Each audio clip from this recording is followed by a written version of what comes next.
Well,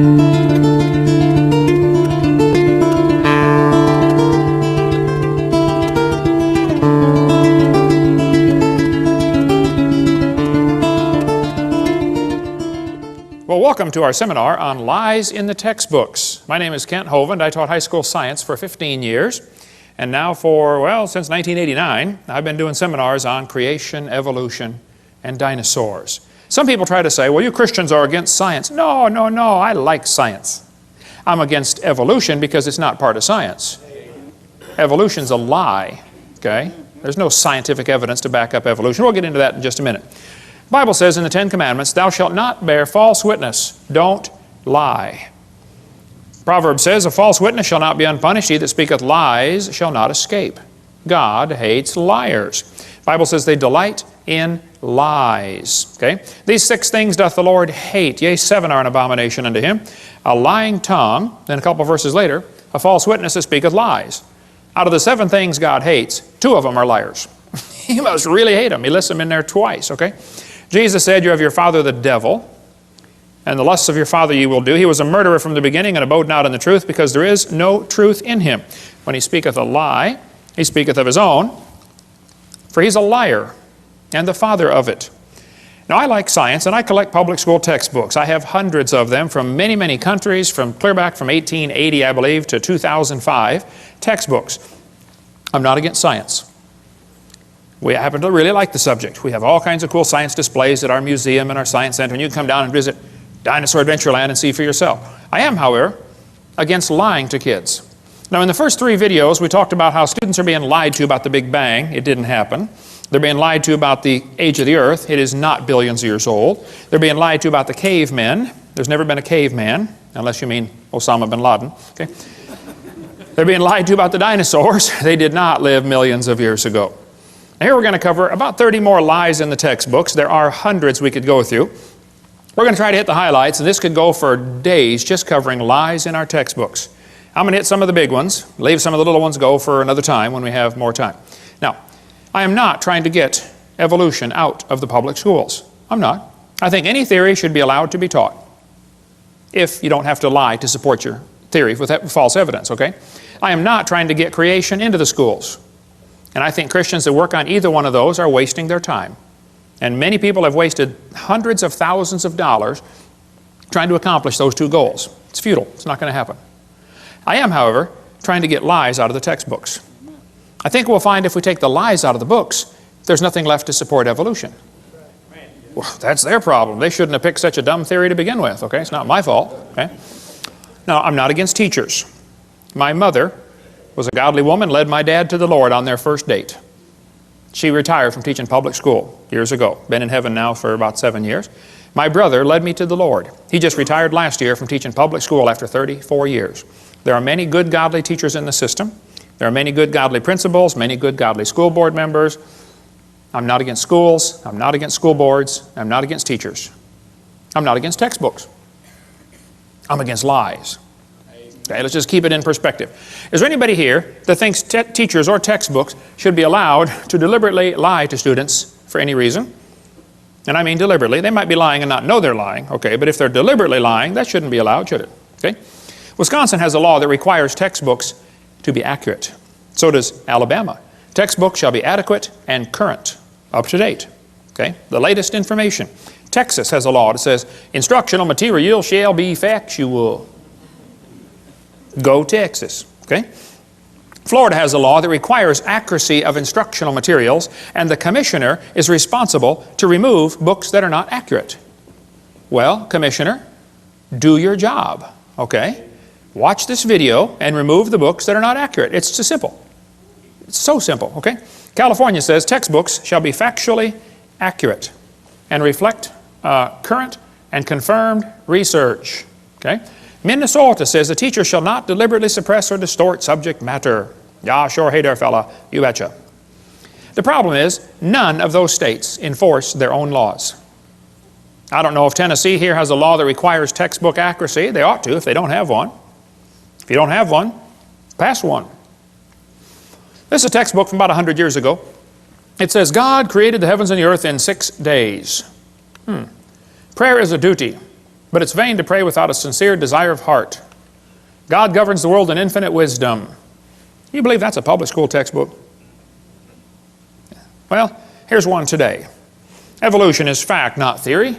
Birds arose from non-birds and humans from non-humans. No person who pretends to any understanding of the natural world can deny these facts. Wow, something's changed. Actually, I was at Chickasaw, Oklahoma a couple of weeks ago. It was supposed to be a debate, but none of the professors would debate me. So they scheduled an evolution seminar 2 days after I was gone. They let me come speak on creation. The student group got me in there. Here's a poster they put up right next to my poster. The poster was inviting people to come to the evolution seminar. Interested in evolution? Well, come on down. Evolution lecture with Dr. Mather and Dr. Ray. It says, hear both sides of the issue. Well, we invited them to debate. They could have heard both sides altogether. Here the kids get 9 months of evolution teaching. I come in for 2 hours and they panic. And then they got to say, here, both sides. Both sides. You're not going to present both sides. You're going to present one side, the evolution side, which is what they already got for 9 months. They don't want to hear it. I think they said 20 people turned up, 15 of them are from the Baptist Student Union, just to see what the teachers would say. Okay. They hear both sides. Their own textbook, there in Chickasaw, Oklahoma, has 1/4 of the book, one entire unit devoted only to evolution teaching. Nothing about creation. Evolution's a dying religion surviving only on tax dollars. It's dead. This textbook has over 100 pages where evolution is talked about. There's not one single mention of creation. So don't tell me they want to hear both sides. They don't, okay? They want to present one view only. It's called indoctrination, not education. Now this is a chart showing how the atheists feel that the different states are doing with the teaching of evolution. They think you folks in Tennessee are doing a lousy job of teaching evolution to your kids. Go Tennessee, all right. Okay. They think the folks right over here in North Carolina are doing a good job of teaching evolution. Well, North Carolina folks, get on the ball. Turn your state red by the next time they do this survey, okay? Now, is there anybody here that thinks teachers or textbooks should be allowed to use outdated or false information just to get students to believe a theory? Would that be a good idea? No, okay. Anybody here that thinks teachers that deliberately lie should be fired?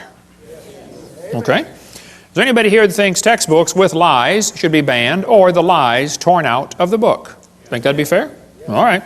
Well, buckle up, hang on, let's go. It's always amazed me how two people can look at the same thing and come to opposite conclusions of what they are looking at. You know, two people can look at Grand Canyon. One of them believes in evolution. He looks at the canyon and says, wow, look what the Colorado River did for millions and millions of years. The Bible-believing Christian stands there, looks at the same canyon, and says, wow, look what the flood did in about 30 minutes. Now, how was that canyon formed, huh? Textbook says over millions of years, the Colorado River carved the Grand Canyon from solid rock. Oh, now hold on a second, okay? It's a fact Grand Canyon exists. I've been there a bunch of times, studied. I taught earth science for 15 years. I love studying Grand Canyon. There are two interpretations of how it got there. The evolutionists will say it formed slowly with a little bit of water and lots of time, like, you know, billions of years. The creationists will say no, it formed quickly by lots of water and a little bit of time, like a big flood in the days of Noah. And the guys who believe in evolution are always trying to erase the line between their interpretation and try to include it as if it is part of the fact. No, it's just your interpretation, guys, okay? This textbook says, the Colorado River has cut through layer upon layer of rock over millions of years. Well, now hold on a minute. This textbook says, the Colorado River cut through 2,000 meters of rock, exposing sediment layers like huge pages in the book of life. Scan the canyon wall from rim to floor and you look back through hundreds of millions of years. I don't think so. I was in a debate one time and this atheist said, Hovind, you're so stupid. Don't you know it took millions of years to carve the Grand Canyon? I said, well, sir, there's a couple things you ought to learn about Grand Canyon.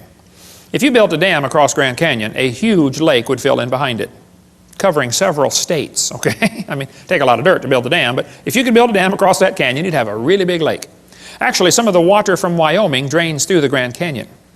It has a huge drainage pattern. There's a picture of it, satellite false color image. You can see Grand Canyon right there, a big gash right across a ridge in the mountains. You folks in Tennessee know what a ridge is. Not really a mountain, just a big long ridge, okay? I've flown by and taken lots of pictures. I asked the pilot one time, I said, man, are we going near Grand Canyon? He said, yeah, about 100 miles. I said, can you get permission to, divert and go closer? He said, let me see what I can do. He got permission, and we flew right over the top of the canyon. I'm taking pictures like crazy, Love studying Grand Canyon. Actually, it's a bunch of useless real estate. I mean, what would you do with it if you had it, You can look at it and then go home. That's about it. But, you can't plow it, that's for sure, and you don't want your cows playing out there. But I said to this professor, I said, sir, there's a couple things to consider about this canyon. I said, these two red lines indicate what's called the snow line, okay? Between those two red lines is a ridge that gets about 6,900 to 8,500 feet above sea level. Now, the river enters the canyon at the far right over there at 2,800 foot elevation. The river flows downhill for 270 miles. Comes out the other side. If you look at it from a side view, a schematic view, it'll look like this. The river comes in 2,800 foot elevation. The ground rises up while the river goes down for 270 miles. I said, now, sir, there's a few things you ought to consider about this canyon. I said, did you know the top of Grand Canyon is higher than the bottom? He said, obviously. I said, sir, did you know the river only runs through the bottom? He said, well, yeah. I said, sir, did you know the top is higher than where the river enters the canyon by over 4,000 feet? He got a dazed look on his face like a calf looking at a new gate. I said, sir, did you know rivers don't flow uphill in Tennessee? There's no delta. Where's the mud that washed out of Grand Canyon? Nobody has a clue, okay? That river did not make that canyon. Grand Canyon's a washed out spillway. There used to be two big lakes, Grand Lake and Hopi Lake. The lakes are long gone, but the beaches are still there. You can still see the beach line. They got too full and went over the top and washed out that canyon in a hurry. Any farmer that's ever built a dam to hold water for his cows will tell you, once the water goes over the top of the dam, it's all over with. That's why they guard the levee like crazy during flood seasons, don't they? Get out there with sandbags. You don't want it to even get started. It's gone in a flash, okay? This river flows down this way. Obviously, it started at the top. Must have been a big lake backed up there, too. Even El Paso, Texas is called El Paso because it's the pass, okay? I bet there used to be a big lake backed up behind El Paso that dried up and left the white sands of New Mexico behind. That's another long, interesting story. But if you look at Grand Canyon, it's pretty obvious it's a washed-out spillway, okay? Almost all rivers around the world come together at what's called acute angles, less than 90 degrees. I mean, the rivers merge and keep going the same, general direction. If you look at Grand Canyon, the rivers on the lower left are indeed merging at acute angles, less than 90 degrees. But if you look at the upper right, the rivers are flowing backwards. Why would they do that? The rivers run backwards, hit the main channel, turn around, and come back out the other way. It's called a barbed canyon. There aren't many places like this well, this is evidence that a lake is draining, and as the water's running off the spillway backwards into the channel, it turns around, or off the dam, water runs off the dam into the low place, turns around and comes back out through the crack, through the breach in the dam. Grand Canyon was not made by the Colorado River over millions of years. That is one of the lies you kids are going to face in your textbook. It's just not geophysically possible for that to happen. You know, it's possible for two people to be looking at the same thing, and one of them is getting the wrong idea of what he's looking at. The Bible warned us that was going to happen. Knowing this first, there shall come in the last days scoffers. Did you know there are people that scoff at the Bible? I deal with them on a regular basis. I attract them like a lightning rod. They scoff, it says, because of their lust. There's no scientific reason for them to reject the Bible. They just don't like that book because it chaps their hide. So they're scoffing because of their lust, not because of their science, okay? Even Huxley admitted, I suppose the reason we leapt at origin of species was that the idea of God interfered with our sexual mores. We don't want God telling us what to do, okay? Arthur Keith said evolution is unproved and unprovable. We believe it because the only alternative is special creation, and that is unthinkable. The Bible says they did not like to retain God in their knowledge. For this cause, God shall send them strong delusion. Anybody that believes they evolved from a rock 4.6 billion years ago, I would say is strongly deluded. You'd have to have years of training and conditioning to believe such a silly idea. Hey, is it possible for a person to go insane? I mean, absolutely loony? Oh yeah, it happens, doesn't it? Okay? Is it possible for an entire group of people to go insane? Can you imagine over 900 people drinking poison Kool-Aid and killing themselves? A whole group went insane. Is it possible for an entire nation to go insane? You know, like millions and millions of people go just plain old nuts? Oh, it's happened, folks. Hey, is it possible for the entire world to go insane? Well, the Bible says the great dragon was cast out, that old serpent called the devil and Satan, which deceiveth the whole world. I think we're living in a time when just about the whole world has gone nuts. They believe they come from a rock 4.6 billion years ago. 2 Peter goes on to say, where is the promise of His coming? That's what the scoffers are going to say. For since the fathers fell asleep, all things continue as they were from the beginning of the creation. That's an important phrase. The scoffers are going to say, the way things are happening now is the way they've always been happening. Long, slow, gradual processes. The Bible says the scoffers are willingly ignorant. Willingly ignorant. In the Greek, that means dumb on purpose. They're willingly ignorant of how God made the heavens and the earth, and they're ignorant of the flood. The world was overflowed with water and perished. We cover more on that on videotape number 2 of our series. But one of the scoffers in the last days was a guy named James Hutton. Now, James Hutton lived in the late 1700s. James wrote a book and said the earth is millions of years old. Now, you need to understand, in the late 1700s, most people believed the Bible, or at least they were strongly influenced by Christianity, and everybody thought the earth was about 6,000 years old. That was the common teaching of the day. Okay? They taught the kids in the public school, you know, God created the world in 6 days, like we saw earlier.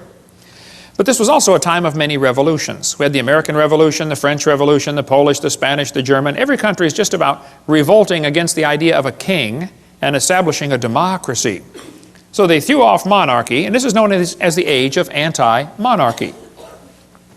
So the Bible says to honor the king, and some people thought the Bible was an obstacle to their political objectives. And they wanted to discredit the Bible. Keep in mind, this all happened in the early 1800s and late 1700s. So back when everybody thought the earth was a few thousand years old, James Hutton came along and said, oh no, it's lots older than that. And it got here by uniformitarianism. Ooh, kids, big word, bold print. That'll be on the test. They always are, okay? Uniformitarianism means the present is the key to the past. No, James, I think the Bible's the only perfect key to the past. But during this time frame, the Christians, instead of fighting against this new teaching of millions of years, they swallowed it. The Christians accepted the idea of a gap theory or day-age theory or progressive creation. They just accepted millions of years right into the Bible when it's obvious to anybody with half a brain and one eye reading the Bible that it does not teach the earth is millions of years old. That's not what it says. So the Christians did not put up an effective defense, an effective resistance to this teaching, and they allowed the church to believe all this. And then when evolution came out, 1859 became popular with Darwin's book, well, the Christians just accepted that too. Boy, what a tragedy. That book covers the great turning point in history, if you like the history of stuff. Well, James Hutton's book that he wrote had a real strong influence on a young lawyer from Scotland named Charles Lyell. Charles Lyell, the lawyer, hated the Bible. Charles Lyell, in 1830, wrote this book right here, Principles of Geology. I've got it here on the table.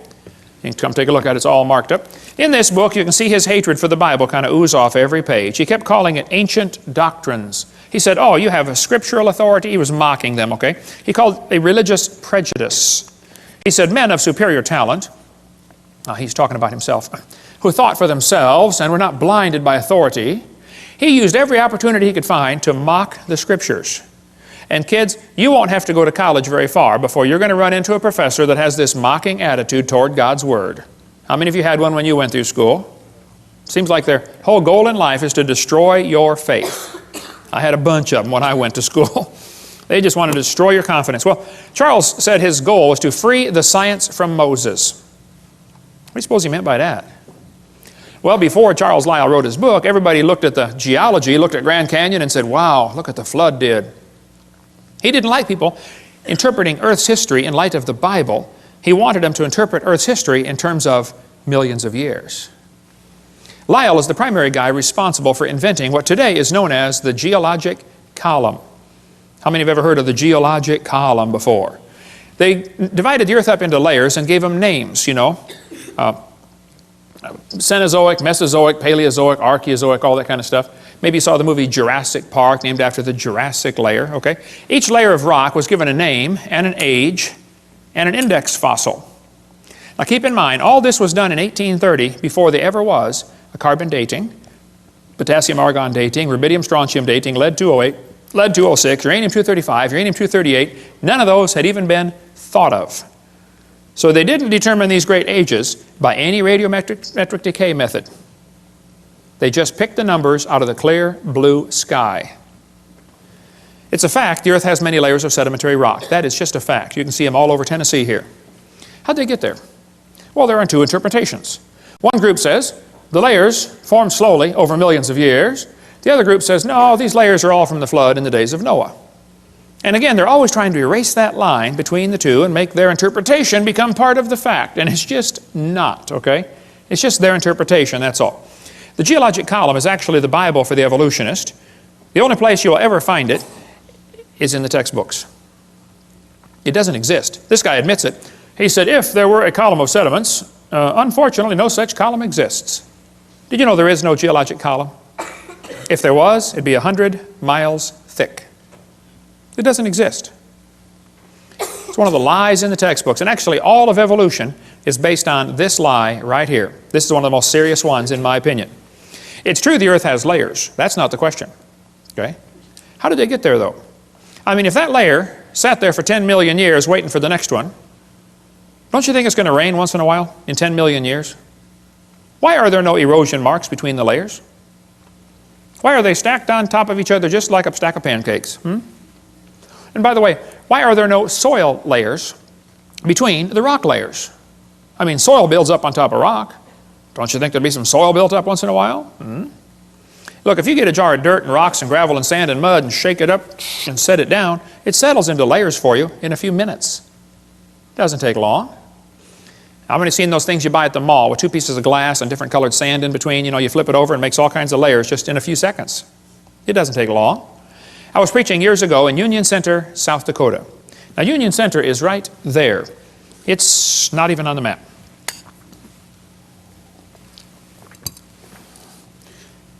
And South Dakota puts everything they can find on the map just to kind of fill in the white places, you know. Well, there were 40 people in the whole town. 38 of them came to church. Other two must have been pulling a calf, I reckon. I don't know. But boy, we had a great meeting, and the preacher said, hey, Hovind, let's go down to Rapid City. They've got a bunch of dinosaurs in the museum there. I said, all right, I like dinosaurs. Let's go. So we all drove down to Rapid City. We came to this museum, and a guide met us at the door. He said, hey, folks, would you like me to give you a tour? We said, that would be great, sir. Well, the first place we stopped on the tour was the geologic time chart. They have it lit up, and it's behind glass, and it's holy and sacred. Don't dare touch that thing, you know. So we're standing over there, and the guide said, now, folks, this layer of rock right here is about 70 million years old. And it's so cool, because they always get that sanctimonious tone in their voice, you know. 70 million years old. Oh. Well, my daughter was 12 years old at the time. She raised her hand. She said, mister, how do you know that layer is 70 million years old? He said, honey, that's a good question. We tell the age of the layers by what types of fossils we find in them. They're called index fossils. And by the way, that's correct. That's what the textbook says. Scientists use index fossils to determine the age of rock layers. She said, thank you, sir. We walked around the other side. We're standing over here, and the guide said, now, folks, these bones are about 100 million years old. My daughter raised her hand again. She said, sir, how do you know those bones are 100 million years old? He said, well, honey, we tell the age of the bones by which layer they came from. She said, sir, when we were standing over there, you told me you knew the age of the layers by the bones, and now you're telling me you know the age of the bones by the layers. She said, isn't that circular reasoning? I thought, wow, a chip off the old block. That guide had the strangest look on his face. It was almost as if he were thinking. He looked at my daughter. He looked at me. I wasn't about to help him. I thought, wow, this is going to be good. I have got to hear this. He looked back at my daughter. He said, wow, you're right. That is circular reasoning. He said, I never thought of that before. That fellow drove 50 miles one way that night to come hear me speak in Union Center, South Dakota. The crowd swelled to 39.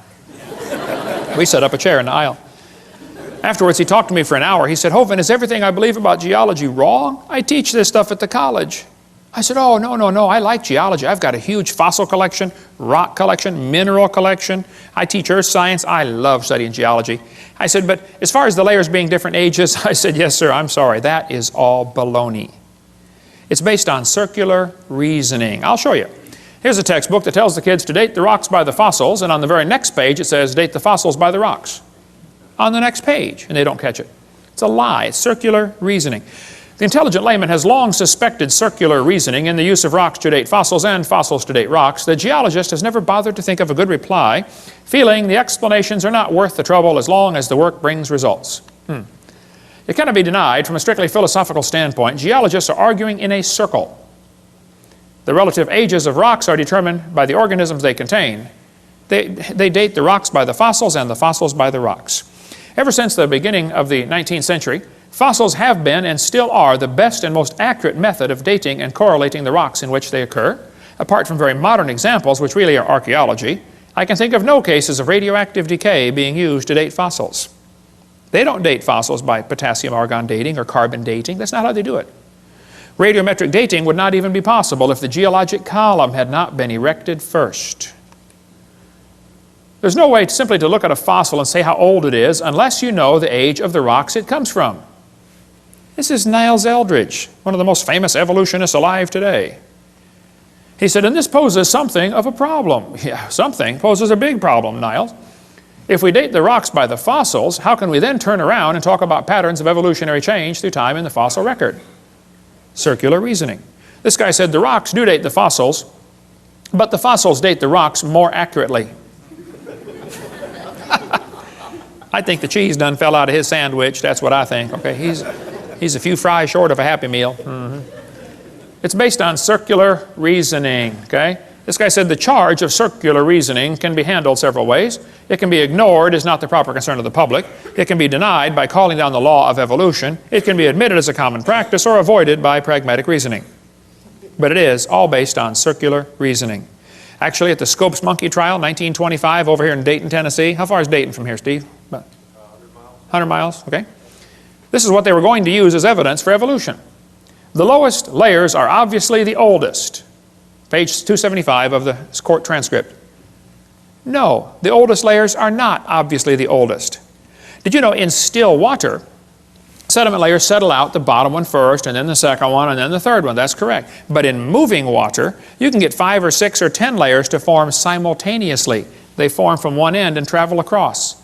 So it's possible to have a fossil on the bottom that is younger than a fossil on top if it's moving water.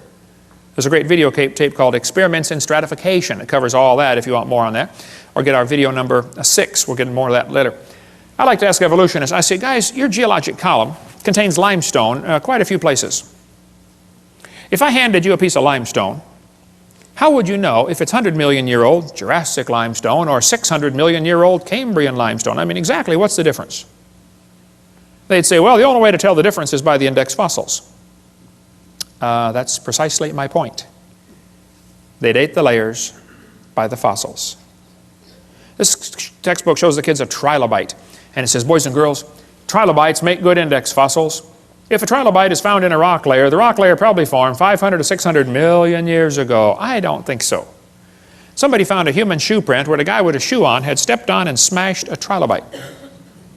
They asked evolutionists all over, how on earth could a human step on a trilobite? If trilobites lived 500 million years ago and man didn't get here till, 3 million years ago, and they didn't start wearing shoes till 10,000 years ago, how could a human step on a trilobite? Another guy said, well, maybe there was a large trilobite shaped like a shoe that fell on a small one. Now, there are some big trilobites, okay, but I don't think they're shaped like a shoe. Actually, the trilobite has the most complicated eyeball ever. Trilobite eyes are unbelievable. And this is one of the first creatures to evolve, and it already has the most complex eye, just the eye is one of the most complex features you could have. Now, trilobites are not index fossils for anything, okay? There are all kinds of different types of trilobites, and there probably are some still alive today. Certainly the Baltic isopod is still alive.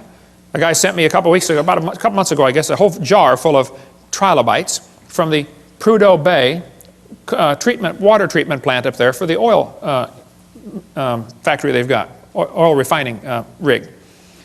When they arrived in Pensacola, Florida, they were still alive in the jar. But I don't know how to keep a trilobite alive. I mean, you give it mouth to what, some resuscitation, but they all died, but we got them in our museum there.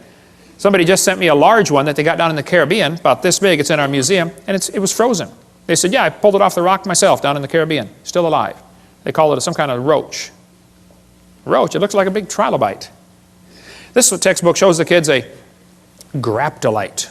It says, boys and girls, this is 410 million years old. I don't think so. Graptolites were found still alive in the South Pacific 10 years ago. So if you find graptolite, you can't use that as an index fossil for any age rock, okay?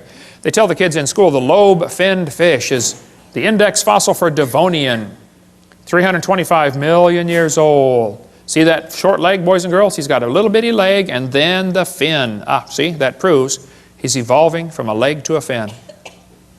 No, that's a lie. The lobe-finned fish are still alive today. They're swimming around the Indian Ocean. And when they caught the first one in 1938, the scientists looked at it and said, wow, would you look at that? They survived for 325 million years. It never dawned on them once to question the geologic column. That thought never crossed their brain. You don't question the geologic column. It is holy and sacred. You just have to say it survived for 325 million years. It's in the textbooks today.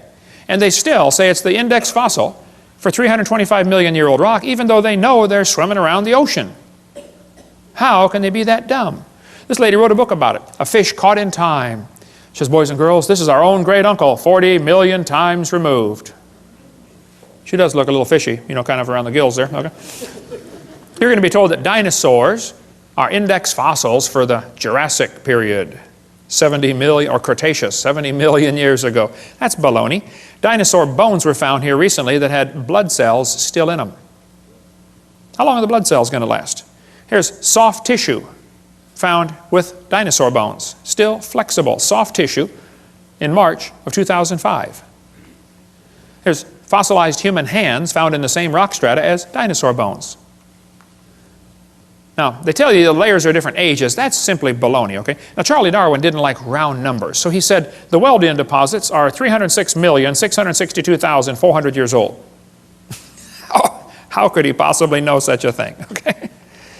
All over the world, petrified trees are found standing up, connecting these different rock layers. Petrified trees standing up. Now, how long does a dead tree stand up around here before it falls down? 5 years, maybe 10 years? 5 million? Oh, no, not 5 million, that's for sure, right? But yet petrified trees in the vertical position are found all over the... I'll just flash through some pictures real quick here. There are all kinds of petrified trees found standing up. And they're running through multiple layers, and the kids are being taught the layers are different ages, and yet here's one tree connecting them all. I'm having a hard time believing these layers are different ages. That's what I'm having. Central Alabama's got a large coal mine with a whole bunch of petrified trees standing up running through 2 seams of coal, the Blue Creek and the Mary Lee. Now they're going to tell you in school, for coal to form, a forest has to grow, and then it all falls over and turns into a swamp, and then it gets buried, and then new mud washes in on top, and the coal slowly forms from the forest that was buried. And then thousands of years later, another forest grows on top, and a whole new layer of coal formed. So if you find 2 layers of coal, oh, that took thousands of years. That's what they'll tell you in school. That's simply baloney. We'll cover more on coal formation on video 6, but if you look at the samples of trees found in this coal mine, you look at sample A, B, C, D, E, F, G, I mean, any freshman law student could tell you, hey folks, I think I can prove these 2 coal formations formed at the same time, very quickly. Within a few weeks or months of each other, that's for sure. Probably during the flood in the days of Noah. We'll cover more on that on video 6. In Cookeville, Tennessee, how far is Cookeville from here? 100 miles? What's that? 150 miles. In Cookeville, Tennessee, there's a coal mine with petrified trees standing running. Here's coal at the bottom. The tree is coalified at the bottom, petrified in the middle, and coalified on top, where it went through a second coal seam. Same tree. By the way, why are coal seams generally found on top of layers of rock or clay? Wouldn't be a pretty poor place to grow a forest? Ought to be on top of soil, don't you think? Yeah. Polystrate fossils are found all over the world. In Joggins, Nova Scotia, there are dozens of petrified trees standing up, connecting different rock layers. Scientists go up there and look at them and just say, wow, that's curious. No, it's more than curious. It's devastating to your teaching that the layers are different ages. There's a brochure you can get from our bookstore. It's $2. It's got 30-some color pictures of petrified trees in the vertical position. Occasionally, the petrified trees are found upside down, running through many rock layers. Now we really got a problem.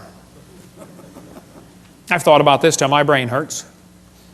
The evolutionists have two ways to solve this. They can say, well, Hovind, you know, the trees stood upright for millions of years while the layers formed around them. Or the trees grew through hundreds of feet of solid rock looking for sunlight. There's a third way to look at it. You know, maybe they were all buried in a big flood. Mount St. Helens blew thousands of trees into Spirit Lake. Lots of those trees are stuck in the mud at the bottom of Spirit Lake. They're going to petrify in the standing position. More on video 6 about that. It doesn't take long for things to petrify. Here's petrified firewood. The guy chopped on it before it turned to stone. Here's a mummified dog stuck in a tree. Turned to stone. It chased a coon up the tree apparently and got stuck. They named it Stucky. What would you call it, okay? Here's a petrified cowboy boot with the cowboy's legs still in it. The boot was made in 1950 and the leg is turned to stone. Here's petrified fish giving birth. It does not take millions of years to give birth. Praise God, okay? Here's a petrified hat. Petrified pickle found in a jar. The guy sent me the jar and pickle. He said, Brother Hovind, I found this in Montana in an old home. The house was junk. The roof was gone. The house was falling apart. But he said, you want a petrified pickle for your museum? I said, of course. Who in their right mind would not want a petrified pickle, you know? Here's petrified sacks of flour found in a flour mill that flooded in 1910 in Eureka Springs, Arkansas. Here's petrified toadstool. There's an amazing gem and mineral museum just south of Bloomington, Illinois, in a little bitty tiny town called Shirley, Illinois. You got to be trying to find it to get there, but it's worth going to see the Funk Gem and Mineral Museum. Okay? Here's petrified acorns. This kid sent them to me. He said, Brother Hovind, I was 7 years old at the time. He said, I stuck these acorns in a bucket of water and I thought they might, sprout and make some trees, and I forgot about them. Next spring, my mama found the bucket on the back porch and the acorns had turned to stone. He said, would you like them for your museum? I said, of course. Come on down and see the petrified acorns. More on petrification on video number 6. So kids, when they tell you the layers are different ages, you tell them Kent Hovind said they're confused or they're lying. It is not correct. Those layers all formed, nearly all of them, at the time of Noah's flood. 80 to 85% of Earth's surface does not even have 3 geologic periods appearing in correct consecutive order. Even though this geologic column does not exist, except in the textbooks, that teaching is what changed people in the 1830s away from believing the Bible to believing in uniformitarianism. This teaching especially affected a young preacher. He just got out of Bible college, studied to be a pastor of a church. His name was Charles Darwin. Anybody ever heard of Charles Darwin? Charles Darwin graduated from Bible college to be a preacher, and he's going to sail around the world for 5 years first and collect some bugs for some, bugologist back there in England. Charlie brought some books with him. He brought his Bible, of course. He just got out of Bible college. And he brought this brand new book, Principles of Geology. Charlie said that book changed his life forever. He later wrote to a friend and said, disbelief crept over me slowly. I felt no distress. He slowly lost his faith in the Bible. As Darwin sailed around the world, he stopped off at the Galapagos Islands. Here on those islands, he noticed there were 14 different varieties of finches. Little tiny bird with a little tiny beak. But the beak shapes were different. Now the Grants went there and studied them and said, wow, during dry years the beak is 1/10 of a millimeter thicker, and during wet years it's 1/10 of a millimeter thinner. But it always averages back out. 1/10 of a millimeter, do you know how much that is? Not much. Darwin looked at the birds and said, you know what? I think all these birds had a common ancestor. I bet you're right, Charlie. It was a bird. And then Charlie said, well, maybe this proves that birds and bananas are related. You say, oh, he never said that. He sure did. I knew you wouldn't believe me, so I brought his book. It's right here. The Origin of Species by Charles Darwin. On page 170, Darwin said, it's a truly wonderful fact that all animals and all plants throughout all time and space should be related to each other. Isn't he saying the birds and bananas are related? He sure is. This is a lie. What Charlie observed is what is sometimes called microevolution. Microevolution tells us dogs produce a variety of dogs. That's a fact. It happens, okay? And roses produce a variety of roses. Nobody argues about that. The question is, does it go any farther than that? You may get a big dog or a little dog, but you get a dog every time. And probably the dog, the wolf, and the coyote had a common ancestor. I wouldn't argue about that. We did the test this morning. Had a 5-year-old girl.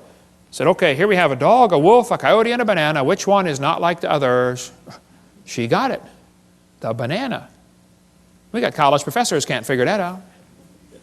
Here's National Geographic says, the evolution of dogs from wolves. Well, duh, nobody's arguing about that. Yeah, dogs came from wolves, okay? The Bible says they bring forth after their kind. 10 times it says that in the first chapter. See, this word evolution has 6 meanings. We've been through this before, so I'm going to go through it kind of quickly. There's first of all cosmic evolution, Big Bang. Secondly, chemical evolution, where all the chemicals come from hydrogen. That's baloney. Thirdly, stellar evolution, where all the stars form from dust. You cannot get dust to condense into a solid star. Can't happen. There's Boyle's gas laws that drive it away, okay? Then there's enough stars out there, though we can all have 11 trillion to ourselves. Then you have organic evolution, where life gets started from non-living material. And then macroevolution, where an animal changes to a different kind of animal. None of those have ever been observed. Number 6, variations within the kinds, sometimes called microevolution. That one happens. The first 5 are religious. So whenever you discuss evolution, you have to define what you're talking about. If you're talking about number 6, I'm with you. I agree, that happens. If you're talking about the first 5, that doesn't happen. That's something you believe happens, okay? Watch how they change the definition for the kids. They say, okay, boys and girls, evolution is change over time. Is that really what they mean? Watch this carefully now. In other words, living things have changed over time. Wait. Are you going to skip over the first 4? They just want to bypass the first 4 stages like it's not part of the theory? Well, then you don't have a coherent theory. Then they say, evolution is defined as a change in species over time. Now they're down to what I believe in. I think species can change. I think you can get some really weird varieties of animals, but they're still the same kind, okay? This is a lie, kids. That's not really what they mean by evolution. They want to give you examples of number 6 and make you believe that the whole theory has been proven. Don't get brainwashed. Most evolutionists will say, well, macroevolution is just micro with longer periods of time. No, it's not. They had a big conference on this very question in Chicago. They said the central question of the Chicago conference was whether the mechanisms underlying microevolution can be extrapolated to explain the phenomena of macroevolution. The answer can be given as a clear no. It doesn't work. Variations happen, sure, but they have limits. Did you know farmers have been trying to get bigger pigs for a long time? Do you think they'll ever get a pig as big as Texas? Nah, I bet there's a limit, isn't there? Okay? Roaches become resistant to pesticides. Do you think they'll ever become resistant to a sledgehammer? Probably not. See? There's a tiger had 3 kittens, all different colors, same litter. That's variations, but it's still a tiger. That's not evolution. They always end up producing the same kind of offspring, just like the Bible says. The information for the new variety had to be in the gene code already, or it couldn't produce it. No new information is ever added.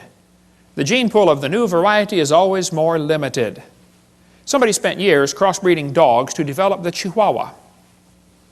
All that money to make a dog that's 100% useless. I mean, think about it. How long would the Chihuahuas last in the real world? Turn them all loose into the woods. Watch what happens. They'd run up to the wolf. Yep, yep, yep, yep, yep, yep, yep, yep, yep. Crunch. End of gene code, right? Genetic information is lost, not added when you get a strange variety. Real evolution would need an increase in genetic complexity. We don't ever observe that. Now, I grew up in Illinois, corn country. Did you know there are so many kinds of corn up there, they have to number them? You'll be driving down the highway and there's a sign that says BX65. Don't mix it with XL29. Something will explode.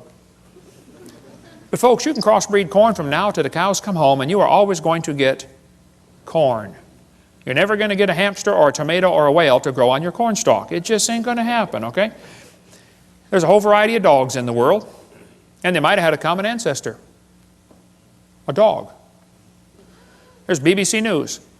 It looks like 95% of current dogs came from just 3 original founding females. Hey, they're getting closer.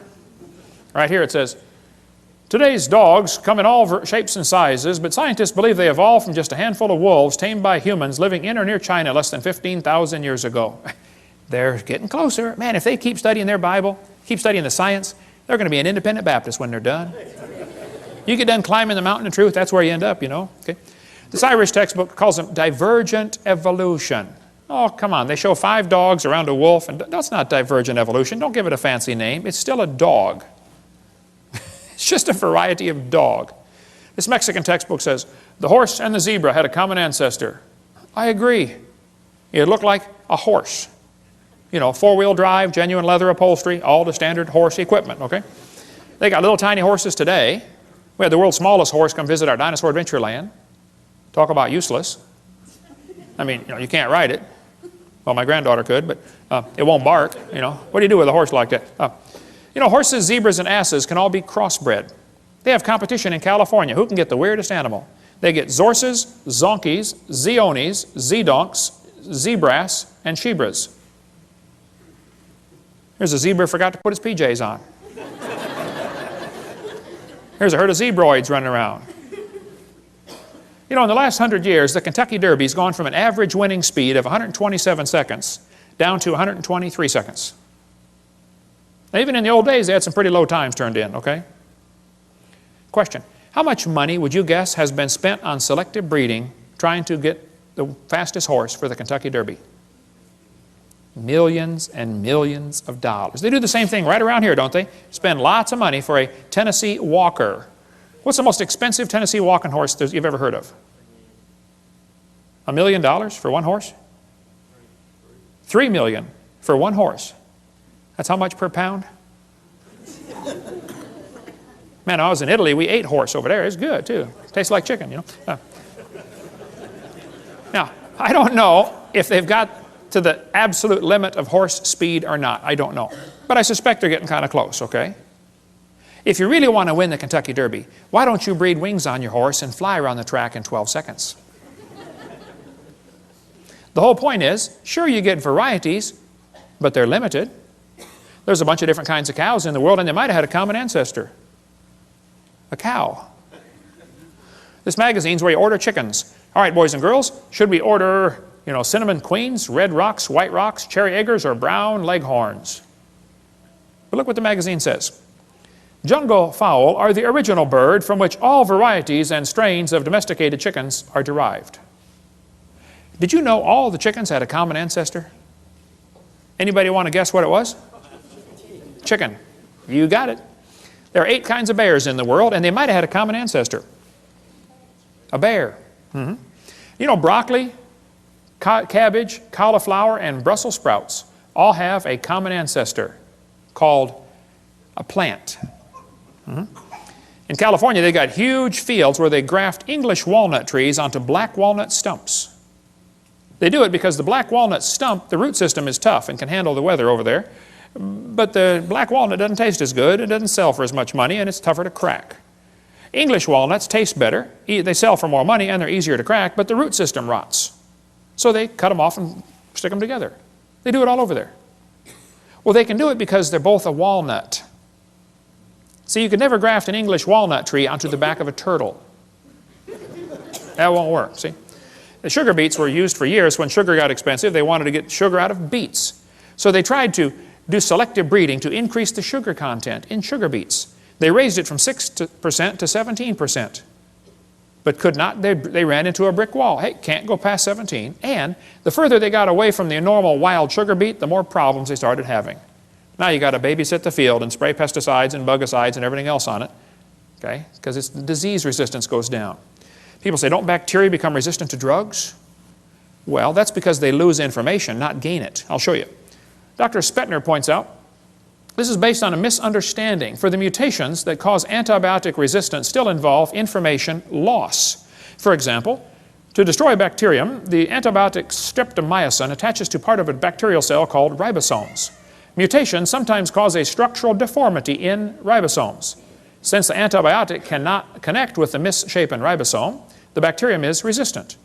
Even though this mutation turns out to be beneficial for the moment, it still constitutes a loss of information, not a gain.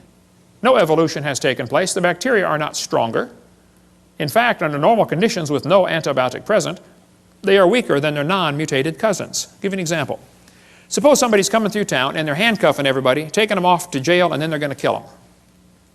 But you don't have any arms, so they can't handcuff you. Aha. Is that a beneficial mutation to not have arms? Well, yeah, for the moment, okay. But in long term, it's not beneficial, okay? And so all the examples they ever point to are bacteria becoming resistant to drugs. That's a loss of information, not a gain. The Bible is correct. They bring forth after their kind. James Hutton wrote a book in 1795, and people began to doubt the earth was 6,000 years old. Charlie Lyell wrote a book in 1830, and people began to doubt the flood, and Charlie Darwin's book made people doubt the Creator. And by the mid-1800s, people were wondering, wow, if God didn't do it, how did we get here? Who's in charge of the world? That led directly to the rise of communism, Marxism, socialism, Nazism. We'll cover that on Seminar Part 5. Politically incorrect, the dangers of this evolution theory. Now, Darwin didn't originate the evolution theory. It was around before him. He just simply made it popular, okay? But Timothy was warned by Paul here in 1 Timothy 6. You be careful about avoiding profane and vain babblings and oppositions of science falsely so called. Evolution is not science. Evolution's a religion in every sense of the word. Hitler said, let me control the textbooks, I'll control the state. Professor Wilson at Harvard University said, as were many persons from Alabama, I was a born-again Christian. When I was 15, I entered the Southern Baptist Church with great fervor and interest in the fundamentalist religion. I left at 17 when I got to the University of Alabama and heard about evolution theory. He lost his faith, first year of college. That's what happened to Philip Wentworth. Studied for the ministry at Harvard, lost his faith, gave up on the ministry. That's what happened to Scott. He almost lost his faith till somebody showed him one of my videotapes. And he said, oh, man, you saved my faith, Brother Hovind. Marty wrote me and said, I want to let you know your ministry's been a blessing to me. I'm one of the high school students in the anthropology class that is a victim of the dangers of evolution teaching. I was very discouraged and questioned the existence of God. I listened to your seminars and that completely encouraged me, and it was a blessing to me. Yay, rescued one. It's amazing how many thousands of people down through history have lost their faith because of this evolution teaching. Karl Marx said he wanted to serve God with his life. Went off to college, became an evolutionist. Comrade Stalin. There was a special this afternoon on TV. How many saw that about Comrade Stalin on the History Channel? He went to a Christian school, read Darwin's book, and became an atheist. Killed between 60 and 100 million of his own people. Andrew Carnegie became an evolutionist reading Darwin's book. He said it freed him from the shackles of religion. Light came in as a flood and all was clear. Not only had I got rid of theology and the supernatural, but I found the truth of evolution. Carnegie left behind millions of dollars to make sure evolution is taught in our schools instead of creation. He funded the National Center for Science Education. The list is really long. We'll have to quit now. But 75% of kids from Christian homes that go to public schools lose their faith after 1 year of college. What's in these textbooks anyway? What are they teaching our kids that's making them lose their faith? There is no known evidence to support the evolution theory except things that have been proven wrong a long time ago. If real evidence exists for this evolution theory, I would like to see it. We've been offering $250,000 for real scientific evidence for evolution. We've had that offer for over 10 years. There isn't any, okay? I'll give you an example. Suppose I had a theory that the moon is made of green cheese. Now that's a dumb theory, I know. But hey, it's okay to have a dumb theory. There are no laws against dumb theories. But then suppose I started teaching my students, hey kids, did you know NASA proved my theory in 1973 when they went there on a secret mission and drilled a hole and found the moon is made of green cheese? Oh no, hold on a minute. It's okay to have a dumb theory. It's not okay to lie about my evidence for my theory, okay? It is worse for me to get paid by tax dollars while I lie about my theory. So I don't mind if they want to have a theory that we came from a rock. That doesn't bother me. It does bother me that they want to lie to the students about their evidence, and it really bothers me that I have to pay their salary while they lie to spread their theory. So, here's some of the evidence they use for evolution theory. They say, we have evidence from fossils. I say, guys, you got to be kidding. No fossil counts as evidence for evolution. None. If you find bones in the dirt, all you know is it died. You don't know it had any kids. No fossil could count as evidence for evolution. None. They say we have evidence from structure, from molecular biology, from development. Well, let's talk about a few of these. Evolution is dead. The theory is defunct. There is no evidence to support it. But some of the followers are pretty dedicated, and they're having a hard time letting it go. They'll even lie to you to make you think everything's fine. They say, wow, look at that evolution theory. It's perfectly fine. There's no challenge to evolution. Look, he never looked better. Pulse and heart rate look good. No, I'm sorry. He's a goner, okay? Don't be the last one off the boat. It is sinking. Evolution is based on two faulty assumptions. Number one, they say mutations make something new. That's never been observed. Number two, natural selection makes it survive and take over the population. Evolution is actually a religion of death. In order for evolution to work, one animal evolves a little better than the rest. What must happen to the rest of them to make this thing work? They got to die. Or else the new improved gene is swamped back into the gene code. The question is so simple and profound. Did man bring death into the world like the Bible says? Or did death bring man into the world like evolution says? Somebody is wrong. Textbook says there are mutations, and they are the original source of variation in populations. I agree, mutations happen, no question. But mutations do not produce any evolution. Mutations are scrambling up existing genetic code. They're not making anything new. Here's a five-legged bull. That's a mutant. There's no new information added. He already had the information on how to make a leg. It just made one in the wrong place, that's all. It's not new information, it is scrambled information. Here's a short-legged sheep. Again, no new information. And by the way, that's not beneficial. He's the first one the wolf is going to catch. Right? Go, boys, go. Here comes the wolf. Brrr. Oh, Herman didn't make it. There's a two-headed lamb. That's a mutant. It's not beneficial. Two-headed turtle. That's a mutant. Not ninja, but it's mutant. Okay. Now, he's going to freeze first winter because nobody makes a double-neck turtleneck sweater. He's just not going to make it. Now, scrambling up the letters of the word Christmas will get you all sorts of different words. But it will never get you Xerox, zebra, or queen. The letters aren't available. This textbook shows the kids a four-wing fly, which, by the way, cannot fly. And it says, boys and girls, normal fruit flies have two wings. This mutant has four. This rare mutation, like most mutations, is harmful. Then it says, beneficial mutations are the raw material for natural selection. No, hold on a minute. Why don't they show us an example of a beneficial mutation? Why did they tell us about the good ones and not show us a picture of a good one? You know why they didn't show a picture of a good mutation? Because nobody's ever seen one. There's never been one beneficial mutation. I said that in a debate one time, and this atheist said, Hovind, you're lying. He said, I can name a beneficial mutation right now. He said, people in Africa that get sickle cell anemia are less likely to get malaria. I said, that's brilliant, sir. That's like saying if you cut off your legs, you can't get athlete's foot. They're both negative, okay? Then they say evolution and natural selection go together. This one says natural selection causes evolution. That's a lie. Natural selection selects. It doesn't create anything. Natural selection is not a creative force, okay? Natural selection may be a stabilizing force, but it is not a creative force. Anybody with half a brain can figure that out. Natural selection cannot create any properties. It can only select. This textbook says, evolution by natural selection had occurred in just 1 year. Oh, they're lying. It says natural selection can lead to evolution. That's a lie. Natural selection selects. It doesn't create a thing. If you worked in a factory that made cars, how far is the Saturn plant from here? Pretty close, isn't it? How many of you work? Anybody here work in the Saturn plant? Okay. Suppose you worked in quality control. Your job was to check the car when they got done building it, kick the tires, slam the doors, and drive it around. See if it runs.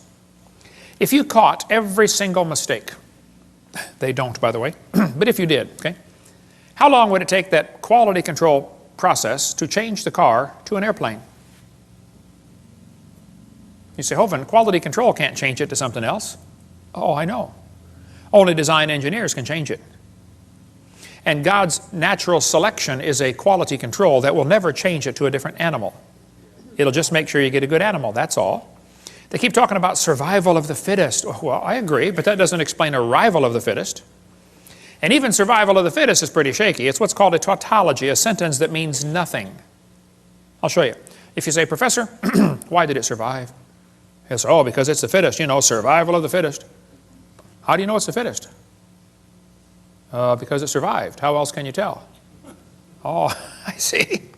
Look, if a whale goes through a school of fish and eats 80% of them, it's not survival of the fittest. It's actually survival of the luckiest. That's what's really going on out there. But some of these scientists have the ability to make amazing observations and still come to the wrong conclusion. That's what they did with the fruit flies. They put them flies in the laboratory, they nuked them, microwaved them, x-rayed them. They did all kinds of mean things to those flies, and they got some weird looking baby flies. They got flies with curled wings. They fly around, bzz, bzz, bzz, couldn't go anywhere. They got flies with no wings at all. What do you call that? A crawl or a walk? Can't fly. They raised all these mutated flies in the laboratory and said, you know what, folks, fruit flies refuse to become anything but fruit flies. Well, duh. So they said all mutations produce flies that were inferior to the original fly. Good observation. They said, so we must conclude that flies have evolved as far as they can go. Oh, bad conclusion, you know. Maybe you could conclude that God made them right to begin with, and all you're doing is messing them up in your laboratory. They were doing fine till you guys got a hold of them. Yeah. Then they say, evolution's as fit as ever. Yep, fruit flies in the north have wings 4% larger than flies in the south. Well, that proves something to somebody somewhere, I'm sure. But it's still a fly, okay? Then they tell the kids, the peppered moth is proof for evolution. They counted the moths on the trees and found it was 95% light colored and 5% black. Then they burned coal in the factories and the trees turned black. And they counted the moths again. It was only 5% light and 95% black. The problem is the entire story is a lie. They glued dead moths to the tree to take that picture for your kid's textbook. It's right here. Where's this book used at, brother? It's not used anymore. Peppered moth. It's still in the new books, though. Evidence for evolution. Those are dead moths glued on a tree because after 40 years of watching, they found a grand total of 2 moths on the trees. 2 out of, let's see, what's 95% of 2? Wow. I have to do some figuring on that one. They still keep it in the textbooks, though, as evidence for evolution. What's the Tulsa Zoo doing having a peppered moth display? I mean, this is a zoo, for heaven's sake. Why do they push evolution in a zoo? Get the book Icons of Evolution if you want a whole lot more on the history of this peppered moth idea. But they tell the kids, we're going to learn to think critically. Boys and girls, do you think humans are still evolving? What kind of question is that? Did you know it's possible for the question to already have a built-in assumption? Look at that question. Do you think humans are still evolving? What's the built-in assumption? That humans evolved. Now, how's a Christian kid supposed to answer that for homework for Monday? I would say, teacher, this question is poorly written. It assumes evolution has happened when it has not. It's like asking the question, you know, why are elephants orange? Boy, no, there's a tough one. Why are they orange anyway? They're not orange? This is not learning to think critically. This is a Soviet-style indoctrination-type brainwashing question. And when the kid gets done taking this class, he's going to think he knows how to think. But he doesn't. He knows how to be told what to believe, and he never understands how it happened to him. That's not thinking critically. Then they tell the kids, we've got evidence for evolution from homologous structures. Wow, what's that mean? Yes, boys and girls. Did you know you have 2 bones in your wrist, and they're called the radius and the ulna? Pretty cool. And did you know the alligator has 2 bones in his forelimb? And look at this, they're called radius and ulna. See that? That proves we are related. That's what they're going to tell them. Homologous structures provide evidence that these animals evolved from a common ancestor. It's found in just about every textbook. You got it in these other ones up here, I'm sure, don't you, Steve? Homologous structures as evidence for evolution. They descended from a common ancestor, textbook says. Think critically. The bones are the same, boys and girls. See, that proves we're related. evolved from a forelimb of a common ancestor. This textbook says, comparative anatomy provides further evidence of evolution. The commonalities suggest that these and other vertebrate animals are all related. They probably evolved from a common ancestor. This is a lie. They probably have a common designer.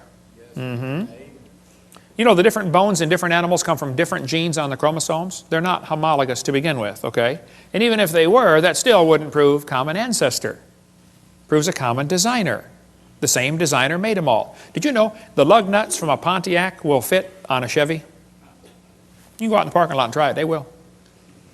That proves they both evolved from Honda 14 million years ago. No, it's true many animals have a similar forelimb structure. That's a good observation. I agree. They say they must have had a common ancestor. Oh, bad conclusion. Then they'll say, this helps prove we all came from a rock. Well, now you really have got a bad conclusion there. Then they tell the kids, we have evidence from development. Now this one makes me angry. So I'm going to try to stay calm while we talk about this. Is probably one of the most dangerous lies in the textbooks. We'll just calm down now. Okay, I'm ready. This textbook says the similarity between the early stages of development of many different animals helped convince Darwin that all forms of life shared common ancestors. Darwin considered this the strongest class of facts in favor of his theory. This was the best evidence Darwin knew of for his theory. The guy who made up this dumb idea is named Ernst Haeckel. Haeckel called this idea we're about to share with you the biogenetic law, which means as animals develop inside the mother, they go through the stages of evolution. All you got to do is memorize the word farm, F-A-R-M, fish, amphibian, reptile, mammal. That's the way they say it happened. The phrase they had for it back then was ontogeny recapitulates phylogeny. Wow, what's all that mean? Well, ontogeny is the growth of the baby. It goes through stages, okay? Recapitulates means it reenacts or does over again. Phylogeny is the evolutionary sequence. This Irish textbook says, the presence of fish-like structures in embryos of different species shows these animals have evolved from fish and share the basic pattern of fish development. It's as if the embryo retains a memory of its origins and starts to copy them during its development. That's the ontogeny recapitulates phylogeny. Now the idea that Sigmund Freud relied on was the idea that ontogeny recapitulates phylogeny, that is, the development of the individual recapitulates the evolution of the entire species. This is stupid and dangerous. They tell the kids the embryo, the baby growing in the mother, has gills like a fish. Gills? That's a lie. Those are not gill slits. Those little folds of skin you see on the embryo grow into bones in the ear and glands in the throat. They never have anything to do with breathing. My uncle had 5 or 6 chins and he couldn't breathe through any of them but the top one. Okay? Those are not gill slits. Ernst Haeckel said the turning point in his thinking was when he read Darwin's book in 1860. See, Darwin's book was printed in English in 1859. The next year, it was printed in German, 1860. Haeckel was a German embryology professor. He read the book and said, wow, what a great theory. If only we had some evidence. Well, 9 years later, they still had no evidence. So Haeckel decided to help out. He was going to make some evidence. Haeckel took a drawing of a dog and a human embryo. He was an embryology professor, you know. And he lied. He faked the drawings. He changed them and made them look exactly alike to prove they're related. He just is a bald-faced lie, okay?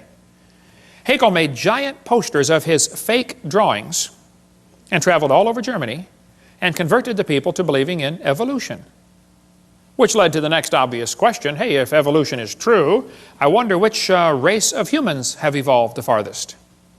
And guess who the Germans thought it was? Yeah, we'll talk more about that later. Now, on top are Haeckel's fake drawings. Underneath are the actual photographs of these animals. He lied. His own university held a trial and convicted him of fraud. He said at the trial, I should feel utterly condemned were it not that hundreds of the best observers and biologists lie under the same charge. This biogenetic law is as dead as a doornail. It's not true. But it can't be taken out of the textbooks for some reason. It's been proven wrong since 1875, and they still keep it in the books. It's still used in this book, Evolutionary Analysis, college textbook, 1998 edition, used at University West Florida, the exact same chart of Ernst Haeckel. That's only been proven wrong since 1860. 1875. Okay? I know it takes a while to get textbooks up to date, but that's long enough. I think 130 years, they ought to be able to get it out by now, don't you think? Okay? More about the gill slits in this book here, Icons of Evolution. Darwin's theory, his book came out 1859. He predicted they would find evidence. 1869, Haeckel faked the drawings. 1875, it was proven wrong. But it's still in textbooks, used all over. 2004 textbook, still has it. 2005 textbook, and I pronounced it wrong as Chickasha, not Chickashaw, Chickasha, Oklahoma. I got corrected during the break. Still teaching the baby has gill pouches. Notice, for example, gill pouches, okay? Gill slits on the embryo. They're teaching this in textbooks all over the world. It's only been proven wrong since 1875. Get it out of the book. Tear the page out. I mean, it's a no-brainer. Tear out the page. It's not true. There's a junior high textbook telling them it has embryo has gill slits. This one says, similarly, humans and fish embryos resemble each other because humans and fish share a common ancestor. These similarities provide evidence that these three animals evolved from a common ancestor, tiny gill slits. Gill slits on the human embryo. Gills of fish. Tiny gill pouches, used in college textbooks. There's a 2004 textbook saying it has evidence of evolution is seen in development of embryos. You can't get a high score on SAT or ACT tests unless you lie and say the baby has gill pouches. It's found on every single test we could find. If you don't believe in evolution, you won't score high to get into college, or at least give the evolution answer. Why would they keep this in the textbooks 130 years after it is proven wrong? There's only one answer I can come up with. I'll tell you in a minute. This one shows a 5 to 6 week embryo, and it says by 7 months the fetus looks from the outside like a tiny normal baby, but it's not. It's not a baby at 7 months. Hello, that's a lie. It's a human at conception. 34% of babies born at 5.5 months will survive. One lady had surgery on her baby before it was born. Cut the mother open, cut the uterus open, and the baby's holding the doctor's finger at 5 months along. Let's see, the angel of the Lord said, behold, thou art with fetus. No, I believe he said you're with child, didn't he? Yeah, it's a child before it's born. Yeah. Scott Peterson is accused of murdering his wife and unborn child. Now, Paul Azan, you hypocrite. Don't you think it's okay to have an abortion and yet you call it an unborn child? Scott Peterson is found guilty of murdering his wife and son. That's because in California you have to have a double homicide to get the death penalty. So they want it to be a son or a child, but the rest of the time if you want to have an abortion it's okay. Now it's not a child, it's just a fetus. Well, let's get consistent here, folks, okay? Which is it? All right? More about embryology on this one, but why do they keep this in the textbooks? It's very simple. That's the only way to justify abortion. They want you to think it's not human yet. Somebody wants to reduce the population of this planet. And abortion has already done 20% of the entire world's population has been killed by abortion. 1 billion people. Let's see, Hitler killed 6 million, Stalin about 100 million, abortions 1,000 million. That's going to work. We'll cover more on that on video 5. Anna Rosa had her arm chopped off in a botched abortion. She was born anyway. They thought they killed her. Everybody says, oh, that's terrible. What if they would have cut her head off instead? We never would have heard about Anna Rosa. Now, I live in Pensacola. You might have heard of my town. We've had 2 doctors that were doing abortions shot and killed. Several clinics have been blown up or burned down. I did not shoot any doctors and I did not blow up any clinics, okay? And I don't think Jesus would do it that way. He grew up under Roman control. He didn't go around blowing up tanks and burning down bridges, okay? But when the first doctor got shot, I was preaching in Fort Lauderdale. The next day I flew home, and right in front of me on the airplane were 2 women from NOW, the National Organization for Wild Women. And they were flying up to Pensacola, going to have a big rally and march around town, you know. As we got off the airplane, and I noticed on their shirt it had in huge block letters, choice above all. So, being my mild-mannered self, I said, excuse me, ma'am, what does this mean, choice above all? She said, a woman ought to have a right to choose.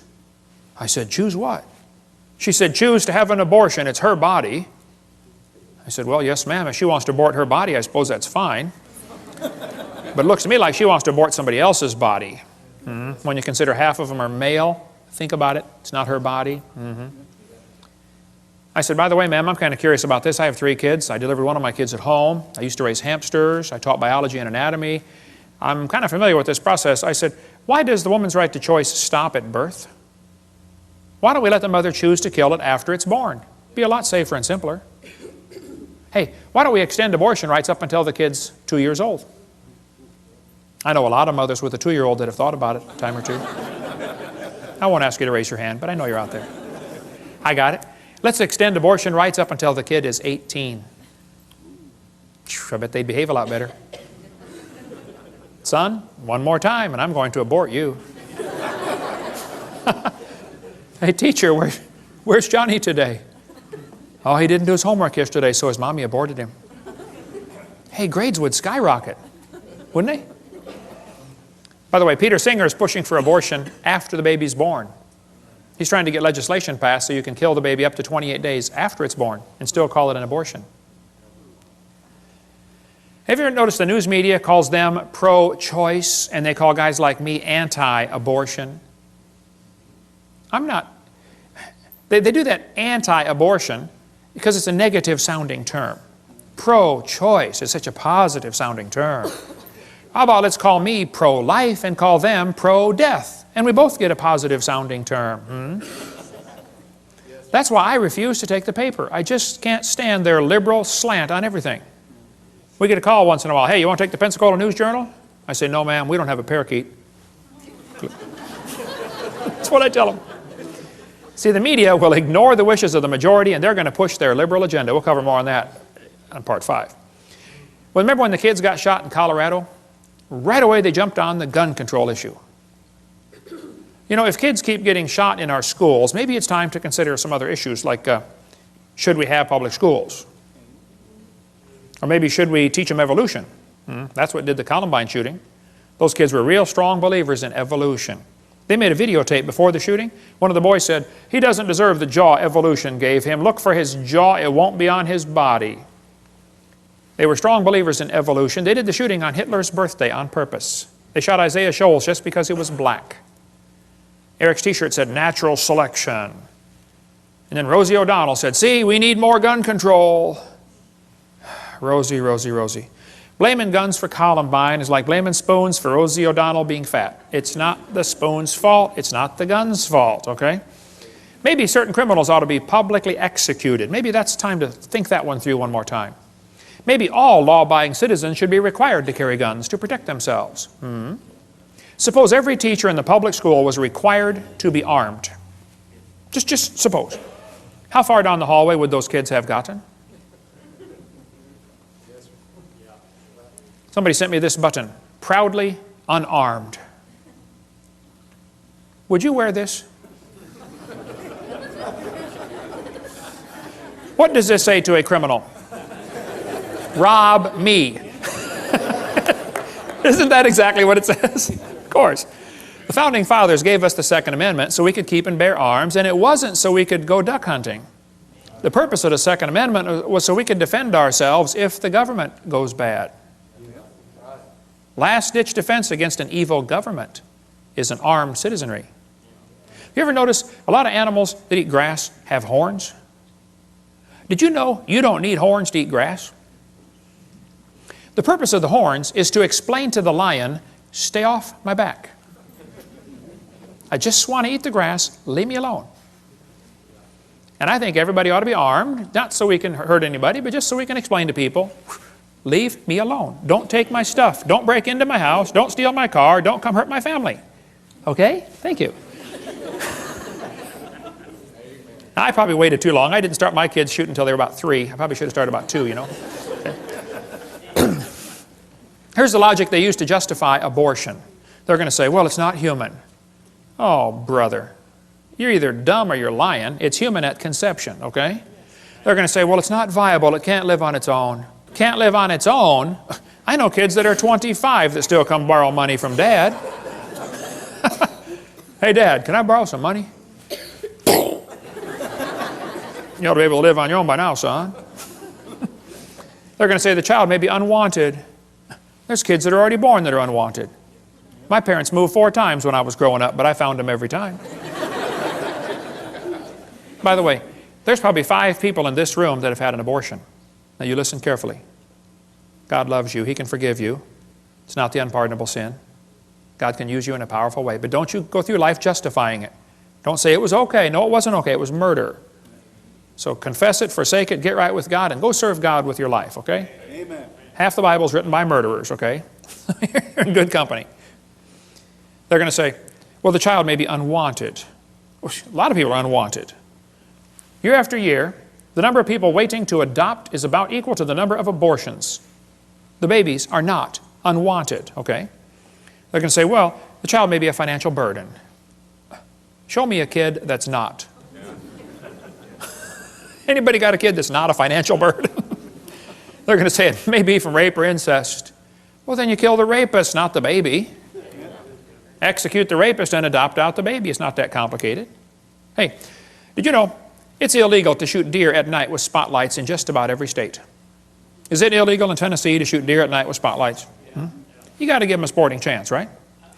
Let's give the baby a sporting chance. Pass a law in Tennessee that says if a lady goes to have an abortion, the nurse will have a jar of marbles, and we're going to have a lottery, okay? 1 marble for baby, 1 for mother, and 1 for father. And 1 for doctor. And 1 for governor. And let's put several in there for the past president. And let's really have a choice. Now, if he's not alive, why is he growing? If he's not a human being, what kind of being is he anyway, huh? She says, honk if you're pro-choice. It's easy for her to be pro-choice. She's already been born. I don't know if you ever thought about this, but did you know everybody that ever voted for abortion has already been born? Think that one through. They say, well, abortion's legal. Well, that doesn't make it right. 1936, the German Supreme Court declared Jews in Germany are not persons. That opened the way to allow Hitler to kill the Jews. 6 million, at least, Jews were killed. I read lots of books about Hitler. I've been to Germany a couple times. Hitler said, I have the right to exterminate an inferior race that breed like the vermin. Hitler thought the Jews were an inferior species. He said the Germans are the superior race that deserve to rule the world. Hitler was killing the Jews to make more living space for the Germans. He sought to make the practice of Germany conform to the theory of evolution. Hitler said, if you want these criminals, I'll send them to you on luxury ships.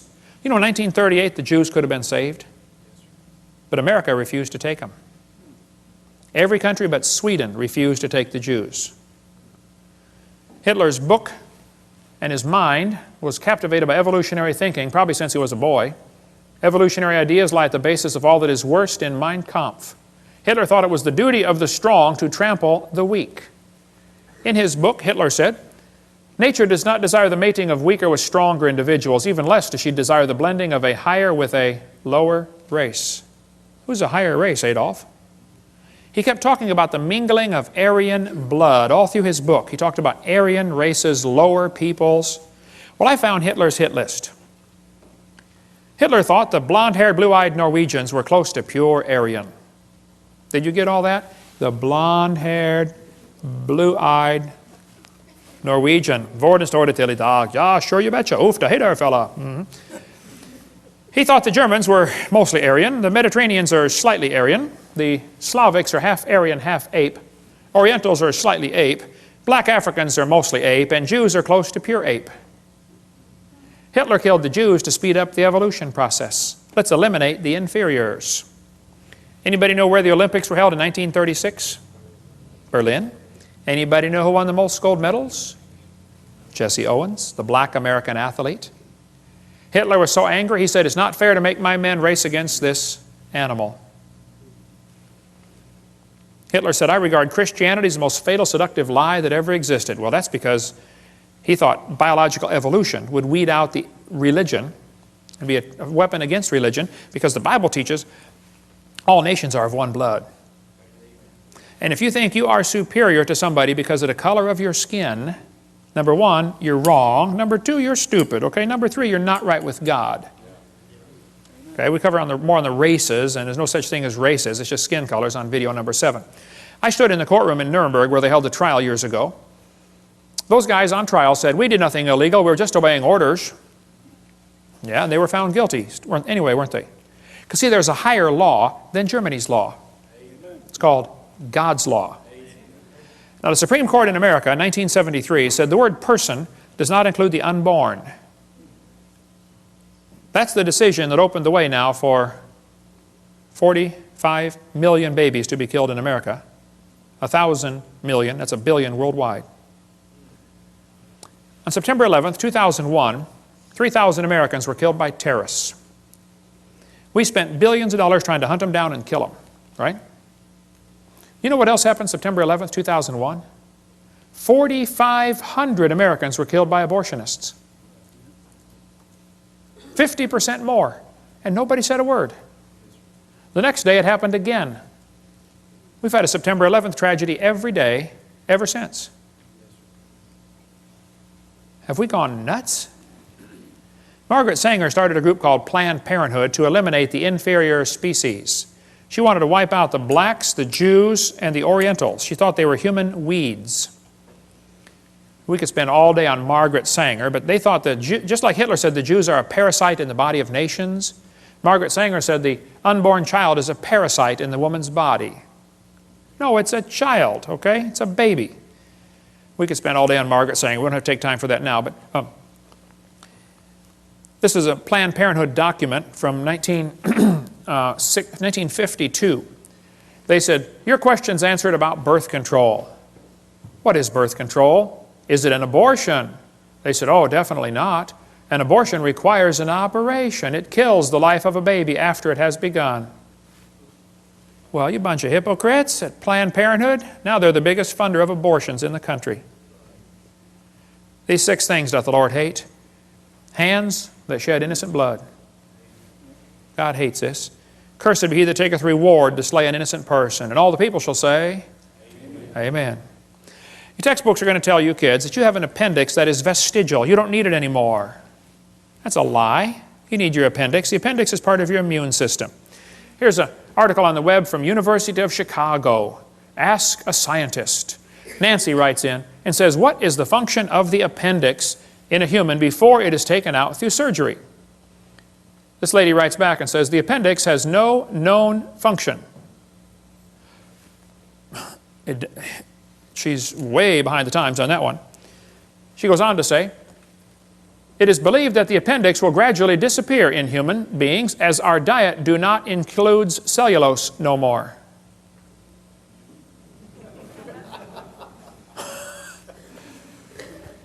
Our diet do not include cellulose no more.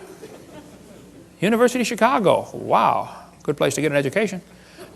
Not in English, apparently. But in the first place, this is not true, okay? The appendix is part of your immune system. You need your appendix. The appendix activates killer B cells like your thyroid activates killer T cells. It's true you can live without your appendix. That's true. You could live without both your legs and both your arms and both your eyes and both your ears also. Doesn't prove you don't need them. If you take your appendix out, you got a much better chance of getting all sorts of diseases. This textbook says the whale has a vestigial pelvis. Many organisms retain traces of their evolutionary history. For example, the whale retains pelvic and leg bones as useless vestiges. National Center for Science Education teaches, Bossy the cow evolved to blowho the whale. The cow evolved to the whale. And the evidence is the pelvis. Whales have a vestigial pelvis and leg bone that serve no purpose. They have hind limb bones that have no function. Just imagine whales walking around. It's true. Well, here's the bones they're talking about right there. Just imagine the whale walking around. I have tried and tried to imagine, and I just can't do it.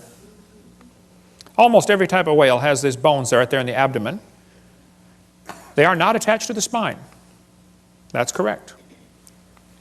Textbook says the whale's pelvis is located far from the vertebra and has no apparent function. The whale's pelvis is evidence of its evolution from four-legged, land-dwelling mammals.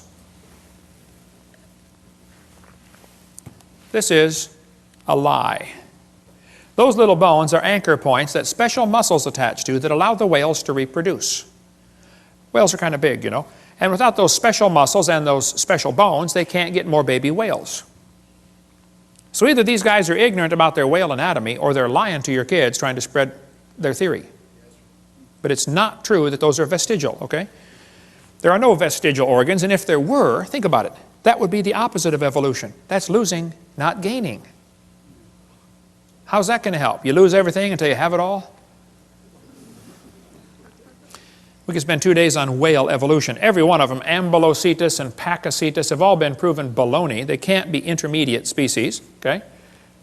The authors were certain the feet were enormous, even though nothing was found. Basilosaurus could not possibly have been ancestral to any of the modern whales. Pakicetus was made from one small piece of jaw, a small piece of skull, a small piece of jaw, and a few teeth. You find a little bit of jaw, a little bit of skull, a couple of teeth, and you know that it's half whale, half something on land? That's kind of a stretch, don't you think? We'll cover more on that later, but there's all kinds of stuff on our website about this. I've got in my museum a 15.5-foot python snake skin. If you look at the south end of that snake skin, it's got a couple claws attached to a little 2-inch bone going up inside the snake's body. We've got them in our museum, okay?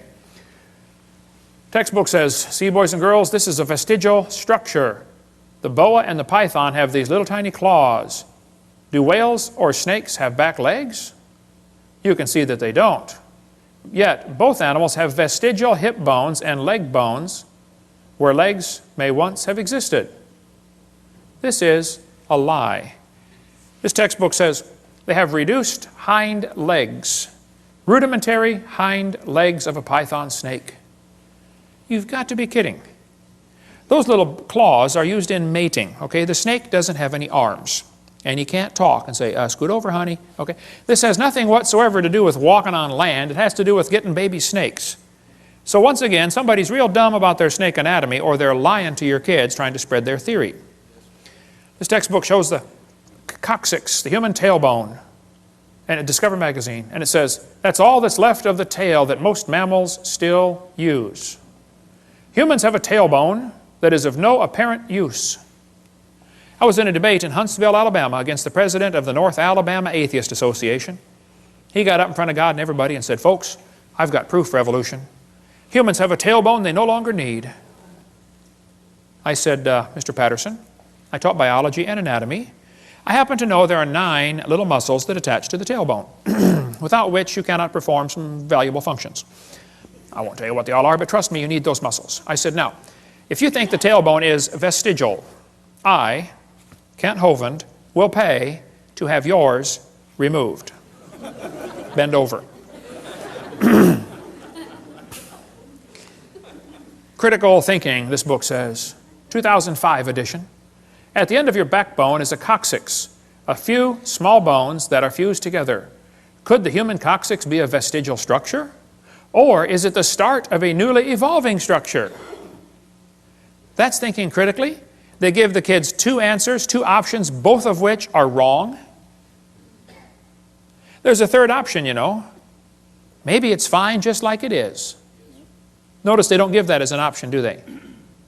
Maybe it was designed to support your colon and support your lower back for posture when you sit, and 5 or 6 other things you can read your Gray's Anatomy about. Okay? They say, aren't babies born with tails once in a while? No.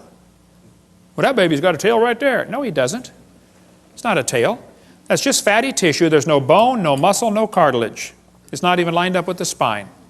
It has to do with the way the baby develops inside the mother. There's fat around the nervous system to protect it until the bone grows around it. Generally, the fat is resorbed into the system as the baby grows and develops bone. But on extremely rare occasions, the fat is excluded outside the body like a big wart. So what you do, you cut it off, sew it up, put a diaper on the kid, and send him home. It's just nothing like it's just like a wart. That's all it is. Cut it off. It's not a tail. This one says the coccyx is a small bone at the end of the human vertebral column. It has no present function, and is thought to be the remainder of bones that once occupied the long tail of a tree-living ancestor. They told me when I was a kid, man used to have a tail, but he lost it because he didn't need it. I thought, didn't need it. Have you ever thought how handy a tail would be? Have you ever come to the door with 2 sacks of groceries? Man, wouldn't that be nice to be able to grab that door and walk right in there? You could drive down the highway and hold that can of Coke and tune the radio knob all at the same time. Lost it because we didn't need it. That's a lie. Everything used as evidence for evolution has been proven wrong. If real evidence exists, I'd like to see it. We'll pay $250,000 for real proof for evolution. But don't lie to me. I think you ought to demand that your school board cut out pages with lies on them. Don't put up with that stuff. I was speaking at University of West Florida, and this one biology teacher said, Hovind, I don't think we should deface textbooks. I said, what do you mean? He said, well, tonight you said we should cut out the pages with this stuff on it. We shouldn't deface a textbook. I said, well, sir, suppose you were teaching math and you found a book that said 2 + 2 is 5. What would you tell your students to do? He said, I would tell them to mark out the wrong answer and write in the right answer. You would deface a textbook? I said, now, sir, you teach biology, don't you? He said, yes, I do.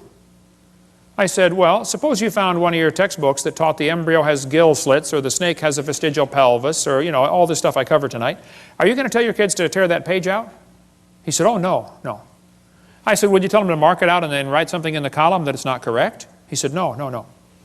I said, would you at least put a warning sticker in the front cover that said, hey, kids, the information on page 85 is wrong? Would you at least warn them? He said, oh, no. I said, you would correct a math book, but you won't correct a biology book. I said, you, sir, are a hypocrite. And the folks in this county need to help you get a different job picking peaches or changing tires. But you got no business taking our tax dollars to lie to these kids coming through your class. We're paying for this school. Why don't you be respectful and resign or quit lying to the kids? You say, Hovind, you don't have much tact. Oh, I made full contact with that guy, that's for sure. Okay. Evolution is unproved and unprovable. We believe it because the only alternative is special creation. They just don't want to believe this. They don't want to believe in creation. And they're willing to believe a lie rather than believe the truth, just so they can support their wicked lifestyle. Psalm 94 says, he that formed the eye, shall he not see? God formed the eye. Eyeballs are incredibly complicated. Charles Darwin said, to suppose that the eye could have been formed by natural selection seems, I freely confess, absurd. But then he goes on for 3 or 4 pages and says how he thinks it happened anyway. Your eyeball's amazing. You know, at the back of your eye, there are 137 million light-sensitive cells in 1 square inch, called your retina. All of them wired straight to the brain. How would you like to hook up 137 million electrical connections in 1 square inch? My Heavenly Father did. He's pretty smart, isn't he? Now, I debated one atheist one time, and he said, Hovind, the eye is an example for evolution because it's poorly designed. I said, what on earth are you talking about? He said, well, the light comes into your eye, and then it goes through blood vessels in front of the retina. He said, that's wired backwards. He said, the octopus has a much better eye because their blood vessels are behind the retina. I said, sir, let me just explain something to you, okay? I said, we live in the air. Now, air is a pretty poor insulator for UV light. So your body is designed with the blood vessels in front of the retina. That's your body's last defense against ultraviolet light. Now, octopus live in the water, okay? Water blocks UV light, so they don't need their blood vessels in front. See, we're designed for living in air, and they're designed for living in water. Now, if you want to swap eyes with an octopus, you just go ahead, sir, but you're going to be blind in a few days, okay? Because they don't have the blood vessels in front to block the UV light. What a dumb evidence for evolution. What they're trying to say is, well, God wouldn't do it this way, so it must have evolved. Well, that's a silly argument for evolution. Maybe you just don't understand why it was designed that way. I think man's understanding of the human body is about like putting a 5-year-old kid under the hood of your car and saying, hey, kid, take out whatever this thing doesn't need. You don't know what any of it does. You can take it all out, right? You know, your eyeball's amazing. It would take a minimum of 100 years of Cray computer time to simulate what takes place in your eye many times every second. Eyeballs are amazing. But this textbook says, the complex structure of the human eye may be the product of millions of years of evolution. Why doesn't God get the glory for what He did? This textbook shows the kids a bird eye and a reptile eye, and it says right up here, boys and girls, you can better understand how the eye might have evolved if you picture a series of changes. You have to imagine how it happened. Just imagine the eye changing. That's not science, imagining how it happened. Where's the evidence? See, evolution only takes place in the imagination. Never takes place in reality. They're lying to you, okay? He that formed the eye, shall he not see? Science deals with things we can observe and study and test. You don't observe anything about evolution. If you have something that's designed like an eyeball, it demands a designer. If painting is proof there was a painter, even if you never see the guy. A building is proof there was a builder, and a watch is proof there was a watchmaker, and design, the creation, is proof there was a creator. See, design simply demands a designer, period. The invisible things of Him from the creation of the world are clearly seen. They are without excuse, the Bible says. There's no excuse. The psalmist said, when I consider the heavens. You know, God knows that the study of science will draw us to Him. Satan knows that too.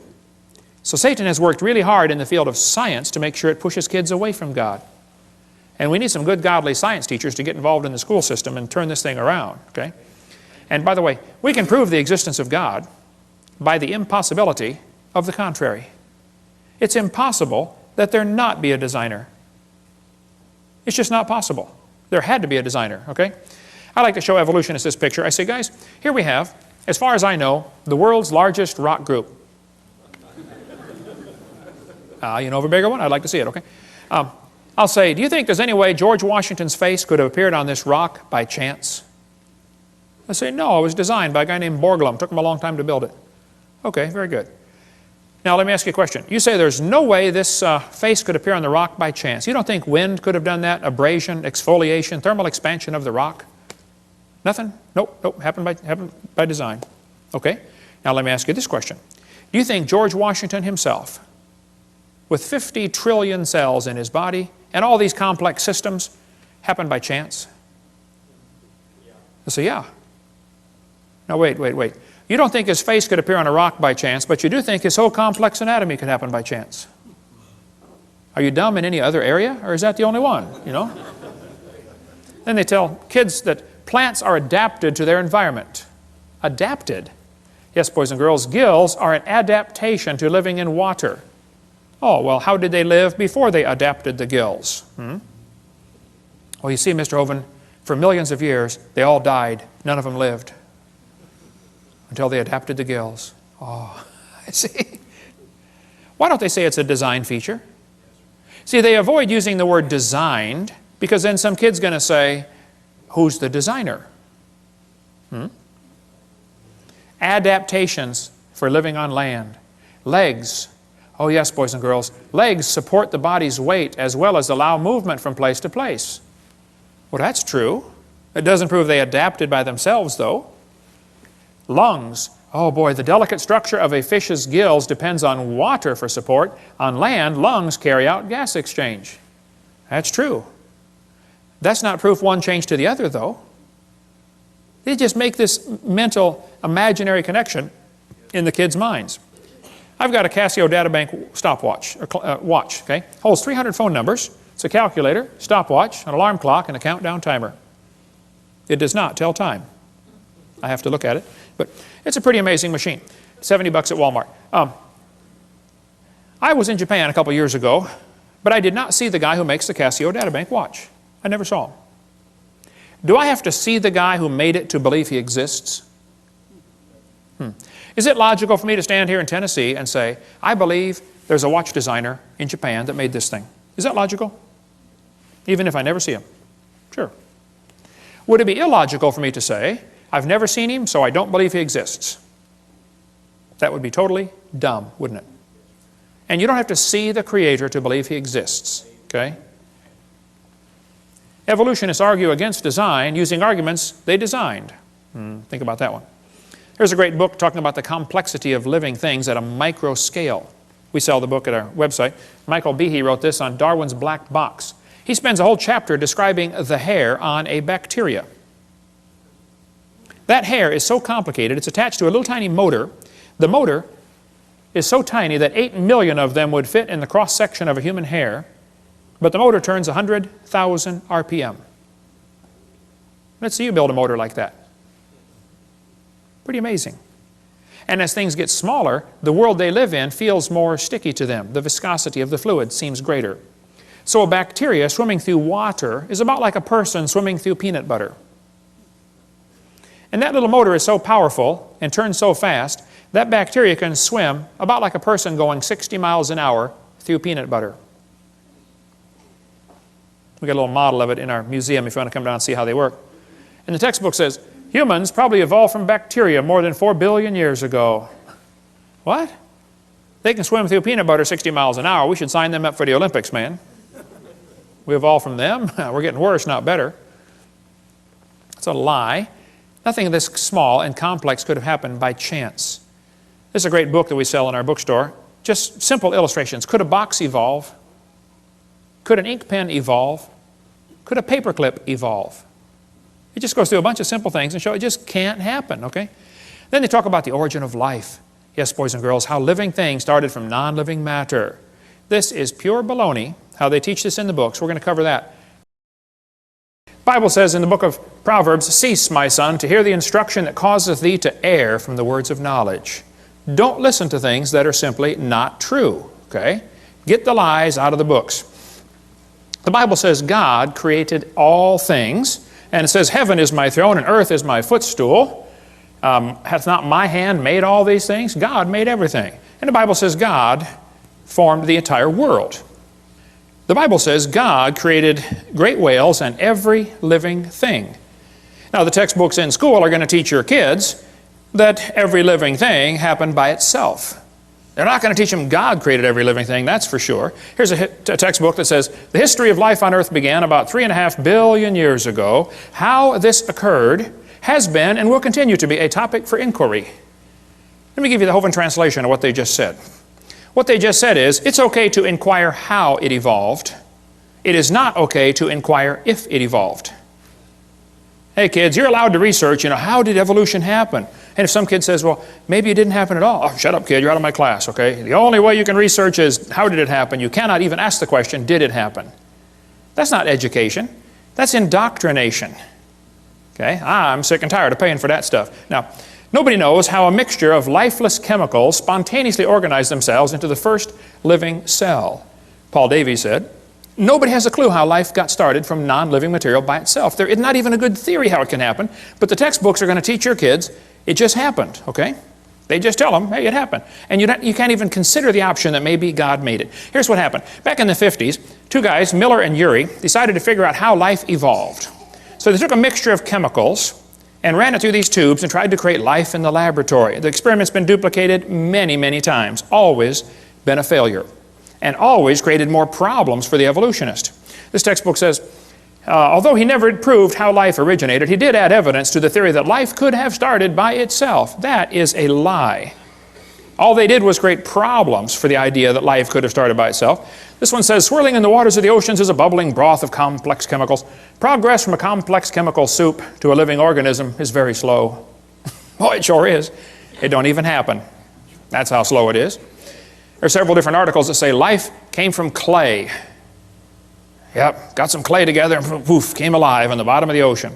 They did not address the origin of life in Darwin's book, and it's never been figured out since how life could have started. What he did is he took these 4 chemicals and put them in these glass tubes, made them circulate around, and tried to create life in the laboratory. This textbook says, many important events occurred during the Archean era, the most important of which was the evolution of life. Progress from complex molecules to the simplest living organism was a very long process. I guess so. If you give it billions of years, somehow it looks more reasonable, This one says, the first living cells emerged between 4 billion and 3.8 billion years ago. There is no record of the event. But you better believe it, and you're going to be tested on it. The first self-replicating systems must have emerged in this organic soup. So great-great-great-great-grandpa was soup. This is one of the lies in the textbooks you kids have to face. Nobody has a clue how life could have gotten started by non-living chemicals. Even Haeckel confessed, he's the guy we talked about in the last session, that made up the idea that the embryo has gill slits, you know, so they could justify abortion. Haeckel said, he claimed that spontaneous generation must be true, not because it had been proven in the laboratory, but because otherwise it would be necessary to believe in a creator. Well, Ernst, I'm sorry, bud, that's just the way it goes. Okay, there's a creator, whether you like it or not, okay? So have they really produced life in the laboratory? Oh, they haven't even come close. Here's what they did. They took 4 gases. They took methane, ammonia, water vapor, and hydrogen, ran them through these tubes, ran it through a spark chamber supposed to simulate lightning. And say, we're going to put them together and make life in the laboratory. At the bottom of the flask, they got this red goo, and they kept draining the goo off, because if it went through the spark again, it would destroy it. So they had to make the goo and then save it from the next spark, okay? They said in the textbook here it was rich in amino acids, this red goo was. Well, that's simply a lie, okay? They didn't come close to making life. The problem is they had a reducing atmosphere. In other words, he excluded oxygen. You can look at his 4 gases. There's no oxygen there. He knew if he had oxygen in there, it would oxidize whatever chemicals tried to combine. You know, you cut a banana open and lay it on the table, it turns brown, it oxidizes. You don't paint your car, and it oxidizes, it rusts. Well, living cells will oxidize quickly in the presence of oxygen. So he didn't put any oxygen in there. That creates a serious problem, because if you have oxygen, you cannot get life to come from non-living chemicals. The problem is ozone is made from oxygen, and ozone blocks UV light, and UV light destroys ammonia, and ammonia is one of the 4 gases he's got. So you cannot get life to evolve with oxygen, and you cannot get life to evolve without oxygen. Because if you don't have oxygen, you don't have ozone, and now your ammonia gets destroyed. It's just not going to work either way. And the earth has always had oxygen, even more than today. This guy said, what evidence is there for a primitive methane, ammonia atmosphere on earth? The answer is there is no evidence for it, but much against it. We find in general no evidence in the sedimentary distribution of carbon, sulfur, uranium, etc., of an oxygen-free atmosphere ever existed on the earth. If somebody tells you the early earth had a reducing atmosphere, you tell them Kent Hovind said they're confused or they're deliberately lying, because it's not true. The earth has always had oxygen. This article said, it's suggested from the earliest dated rocks at 3.7 billion years ago, earth had an oxygenic atmosphere. They've always known the earth had oxygen, even more than we have today. We covered that on seminar part 2, how the early earth probably had even more oxygen, made them live longer. This textbook says, there was no oxygen on the earth, which is a lie, and then it says the rocks absorbed it. Hello? How can they absorb it if it wasn't there? Well, think about it. Second problem they had with the Miller experiment, they filtered out the product. That is not realistic for nature, okay? They saved the goo from getting sparked the second time because it would have destroyed it. What he actually made in this experiment was 85% tar, 13% carboxylic acid. Now, both of those are poisonous to life. If you make a mixture that's 98% poisonous to the other 2%, I don't think it's logical to say you've succeeded in creating anything that's going to help make life, okay? The problems are he made mostly only 2 amino acids. There are 20 different ones required to make life. 20 different amino acids. Now, these amino acids are kind of like letters of the alphabet, okay? You have to have 26 letters in the English alphabet to make all the words that we have. Well, you have to have 20 different amino acids to make all the proteins that your body has. With those 20 different amino acids, your body can build a bazillion different kinds of proteins, kind of like you can make a lot of different words with the same 26 letters, okay? What he actually made was a couple of letters, like 2 of the letters of the alphabet, by combining these gases. This creates a real problem since half of them were left-handed and half of them were right-handed. What he actually made was amino acids, only 2 of them, and half of them were backwards. I mean, if I drop letters of the alphabet, there's a 50-50 chance some of them are going to land upside down. They don't do any good. You have to have them all facing the right way. The smallest proteins we know of have about 70 to 100 amino acids, all of them facing the right way. This greatly compounds the problem, okay?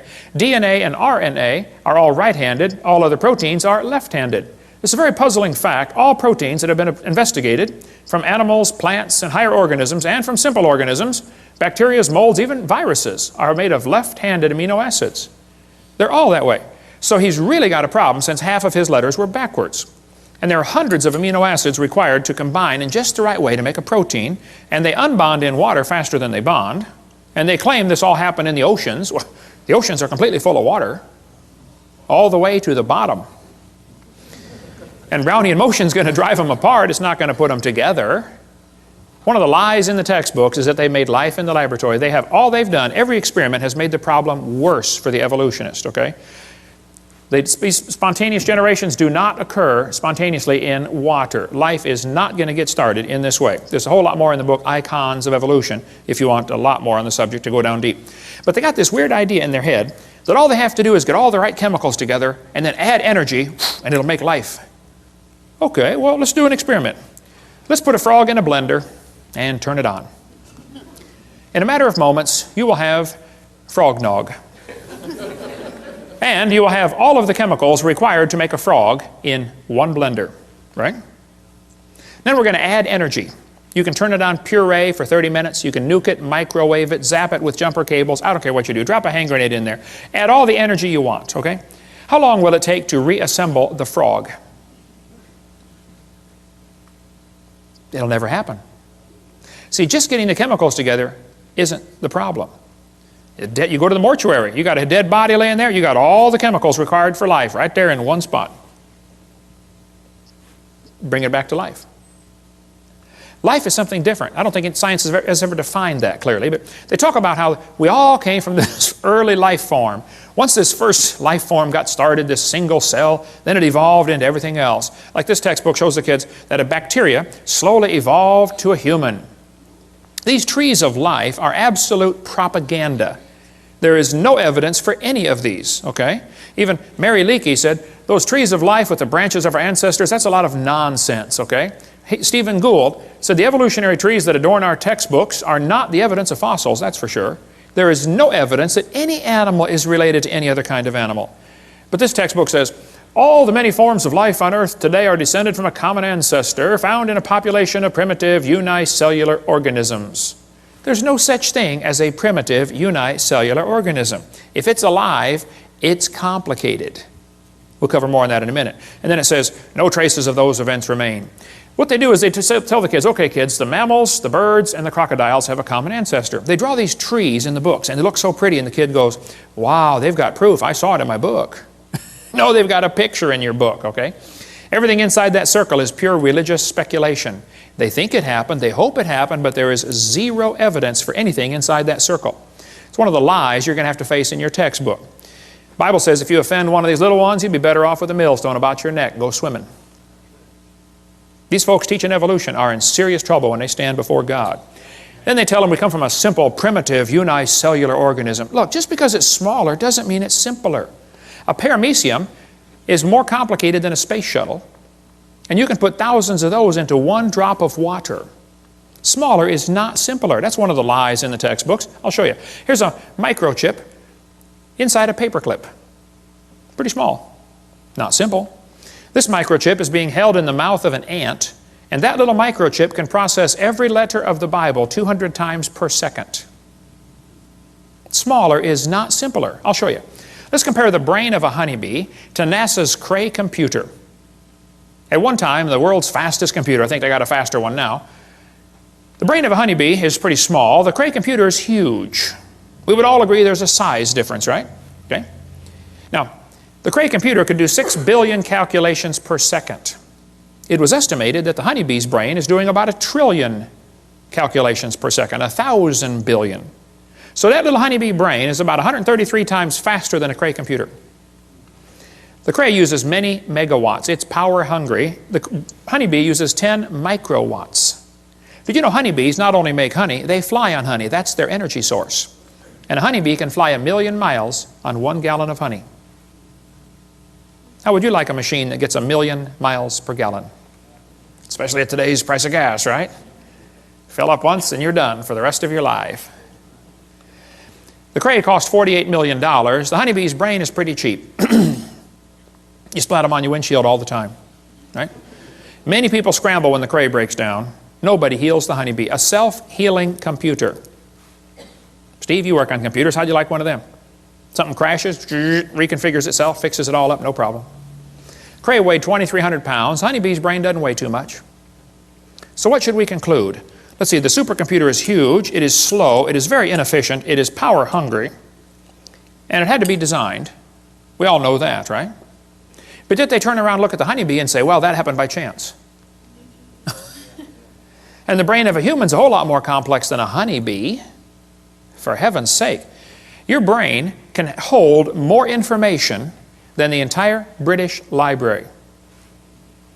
The human brain is phenomenal, okay? You have more computational power in bits per second than the entire national telephone system. One brain surgeon estimated that there are more connections in just one person's brain, there are more connections than the entire electrical system of the United States. How many wires have been connected together in the United States, would you guess, inside every computer and inside every machine and inside every building? Like zillions of them. One brain has more than that. One professor told me that he believed in evolution, and I said, well, sir, do you believe your brain is nothing but 3 pounds of chemicals that got together by chance? He said, yeah. I said, then how can you trust your thoughts and the conclusions you come to? Maybe you got a chemical in there backwards. He did, by the way, several actually. But then they tell the kids, well, DNA is pretty tiny, but that proves evolution. That's what this textbook says. We have evidence of evolution from molecular biology. Darwin speculated all forms of life are related. This speculation has been verified. They are lying to your kids. Nothing about DNA has helped with the evolution theory at all. DNA, which stands for deoxyribonucleic acid, is the most complex molecule in the universe. Unbelievably complicated molecule.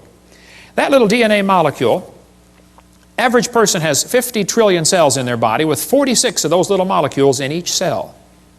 46 chromosome strands in each cell of your body. If you extracted all of it, it would only fill about 2 tablespoons. But if you took those DNA strands and unwound them, stretched them out, tied them together, one person's DNA would reach from Earth to the moon and back over 500,000 times. Round trips to the moon. They say the DNA holds more information than all computer programs ever written by man combined.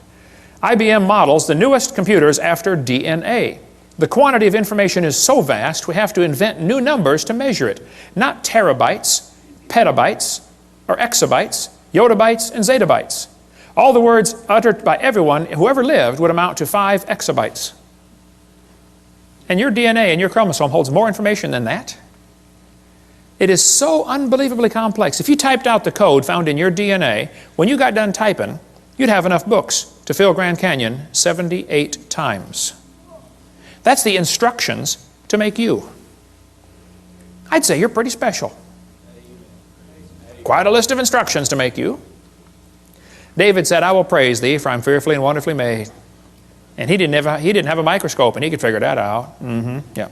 You know, from conception to birth, the baby adds 15,000 cells per minute to its body. Each one is more complicated than a space shuttle. How would you like to be in charge of the supply end of supplying a factory that is producing 15,000 space shuttles a minute? And it's your job to make sure they have all the nuts and bolts and screws and everything they need to put that thing together. Some of you women are saying, boy, I did it, and that's hard too. Sometimes they want pickles in the middle of the night, you know. What are you building down there anyway, you know? The probability of one DNA happening by chance has been calculated to be 1 in 10 to the 119,000th power. That's a big number when you figure the entire visible universe is about 10 to the 28th inches in diameter. DNA has not proven anything that would help the evolution theory. It's been made the problem much, much, much worse. But let's just assume that the chromosome number means something. And that, you know, it could evolve. Okay, well then I did some research on this. I discovered penicillin has 2 chromosomes. That one had to evolve first. And then slowly over millions of years, they got some more chromosomes, because they're complicated, you know, and turned into a fruit fly. You can see the similarity there. It's only got 8 chromosomes. And then very slowly it evolved some more chromosomes and became either a tomato or a housefly. Very tough to tell the difference. They're identical twins, you know. And then very slowly over millions of years it evolved into either a pea or a bee. You can see the similarity there, you know, pea, bee, very similar. And slowly became lettuce and then a carrot. And finally, when we got to 22 chromosomes, triplets. The possum, the redwood tree, and the kidney bean all have 22 chromosomes. Average scientists cannot tell them apart. Let's see, which one is which here? Okay, let's see, tree, possum, bean, and we have 46, folks. And if we can just get 2 more, the next step of human evolution, we're going to become a tobacco plant. I know some already smell like it. Sometimes I'll get on the elevator and I'll say, man, you're evolving, you're way ahead of me. And it probably won't happen in my lifetime, but we might get enough chromosomes someday to be either a dog or a chicken. They're twins too, you know. And then way down the road, you know, we're going to become a carp. They got double the chromosomes we do. And someday, star date 349572, we're going to become a fern. I was at a church one time and this lady walked up to me afterwards and she said, Mr. Hovind, I'm fern. I shook hands with that hand right there. I'll never wash it again. Hey, how come the evolutionists are always comparing things that fit their theory? Why don't they show us the things that don't fit their theory? Like, let's just say we're going to examine how things evolved based upon how long they lived. Well, we could arrange animals by how long they live, and we'll find out the hamster evolved first, slowly turned into a cat, and then a canary, and then a dog, and then a chimpanzee, and an alligator, elephant, horse, turtle, and human. We made it, folks. We made it. Let's arrange the animals based on how long they're pregnant, their gestation period. Well, in that case, the possum, only 13 days. How'd you like that, ladies? Only be pregnant for 13 days. Not bad, huh? Yeah, I'd have a bunch of kids in. Slowly evolved into a hamster, then a rat, then a rabbit, kangaroo, on down the list, and the elephant. 640 days. They are the winner. The most evolved creature on earth. Or maybe, you can see here the cat and the dog are identical twins, you know. Maybe we should arrange them based on how much they weigh in their adult form. Well, the shrew only weighs 4 grams. Slowly it became a mouse. And very slowly, over billions of years, became a whale. The whale's the most evolved now. Why don't they show us these charts, huh? And why is it that amphibians have 5 times more DNA than mammals, and some amoeba have 1,000 times more DNA? They don't tell us these things because it doesn't fit their theory. It's impossible to arrange in any sort of evolutionary series based on just one little bit of facts. You better find all the facts. You find out this evolution theory fails miserably. But they tell the kids, we're going to think critically. Boys and girls, there are 20 kinds of amino acids. That's a fact. Explain how this fact supports the idea that all life shares a common ancestor. How's a Christian kid supposed to answer that for homework for Monday? Don't you see a built-in assumption in this question? That's not learning to think critically. Would the kid be allowed, teacher, to explain how this fact that they all life forms have 20 amino acids, would the kid be allowed to say, maybe that proves the intelligence of a common designer? Maybe God gave all the animals the same basic 20 amino acids so that we don't have to just eat each other, you know. I mean, if they're all totally different, wildly different kinds, then we could only eat other humans. But see, God made it this way so the brown cow can eat the green grass and give the white milk and make the yellow butter, and I eat it and get the blonde hair. Maybe that's why there's all the same basic building blocks. Yeah. One of the lies they face in the textbooks is this idea that all these similarities prove a common ancestor. Well, let's pretend that it does, okay? This textbook says humans and orangutans are 96% similar, proving a common ancestor 15 million years ago. I don't think so. Humans and chimps have thousands of differences. Thousands of differences. Overall, this guy says the genetic difference is only 1.6%. Oh, that's what they used to think, but that's a lie. Barney Maddox was the leading genome researcher on this project. He said the genetic difference between human and chimpanzee is at least 1.6%. That doesn't sound like much, but calculated out, that's a gap of 48 million nucleotides. And a change of only 3 nucleotides is fatal to an animal. He said it's not going to happen. That's when they thought the difference was 1.6%. It's still too big of a gap. Now then, later they found out, oh, actually it's a 95% similarity, which is 5% difference. And just recently they said, oh no, wow, look at this, it's 7.7% difference. The more we study about this, the worse the problem gets for the evolutionist. Actually, it's becoming worse by the day. This result is based on only 1 million DNA bases out of 3 billion. They've only analyzed 1/3000th of the human DNA code. Very small percent has actually been analyzed. French and American scientists have mapped chromosome 14, the longest sequence to date, and the site of more than 60 disease genes.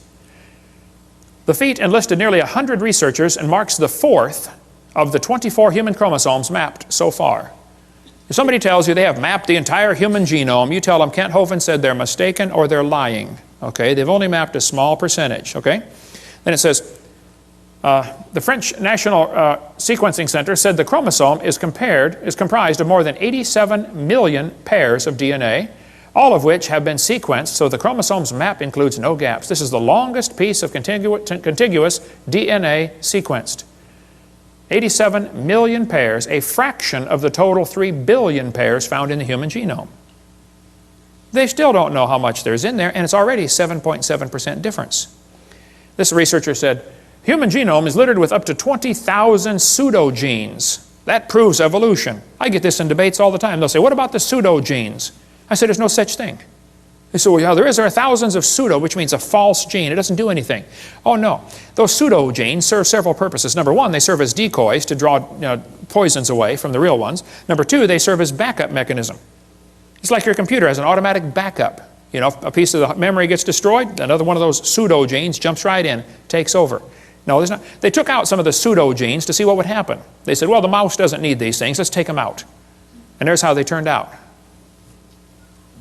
They were deformed terribly. No such thing as a pseudogene. The pseudogene may function as a decoy to lure away destructive enzymes. Discover Magazine of '03. We could spend all day on DNA sequencing, but you know, it could be. We have similar DNA to other animals because we have the same designer. You know, similar bridges would have similar blueprints, wouldn't they? Similar cars would have similar instructions on how to build them, how to make them. Man has a pretty good understanding of how cars work. My daddy started us boys off working on cars when we were, 7 years old. I've had 128 cars, I believe. I've rebuilt the motors, the transmissions, the wobbleator shafts, the differentials, the high-speed Canuten valves, and the muffler bearings. I have a pretty good understanding of how cars work. But understanding the operation of a car does not explain the origin of the car. Big difference. See? Let's suppose your son turns 16. All of my kids did a few years ago. Your son comes up and says, hey, Dad, I got my license. Let me see that thing, son. Let me see your license. Come on. Wow, son, that's a lousy picture. It is a good likeness, though. He says, hey, Dad, can I drive the car? Well, son, your mom and I knew this day was coming. The car is a very complicated machine. Did you know there are 3,000 bolts required to hold a car together, and one nut can scatter it all over the highway? We don't think you're ready for the whole car, son. We're going to let you slowly evolve into the car. This year we're going to give you 10%. Next year maybe just a little more. Hey, what good is 10% of a car? That's what you put in a junkyard. How many things have to be right on a car to make it work? Like thousands of things? How many things would have to be wrong to make it stop working? Any one of the many thousands of things. Like not having the keys, not having any gas in it, Take the distributor cap off and run a pencil around the inside and put it back on. Boy, they'll never find that one.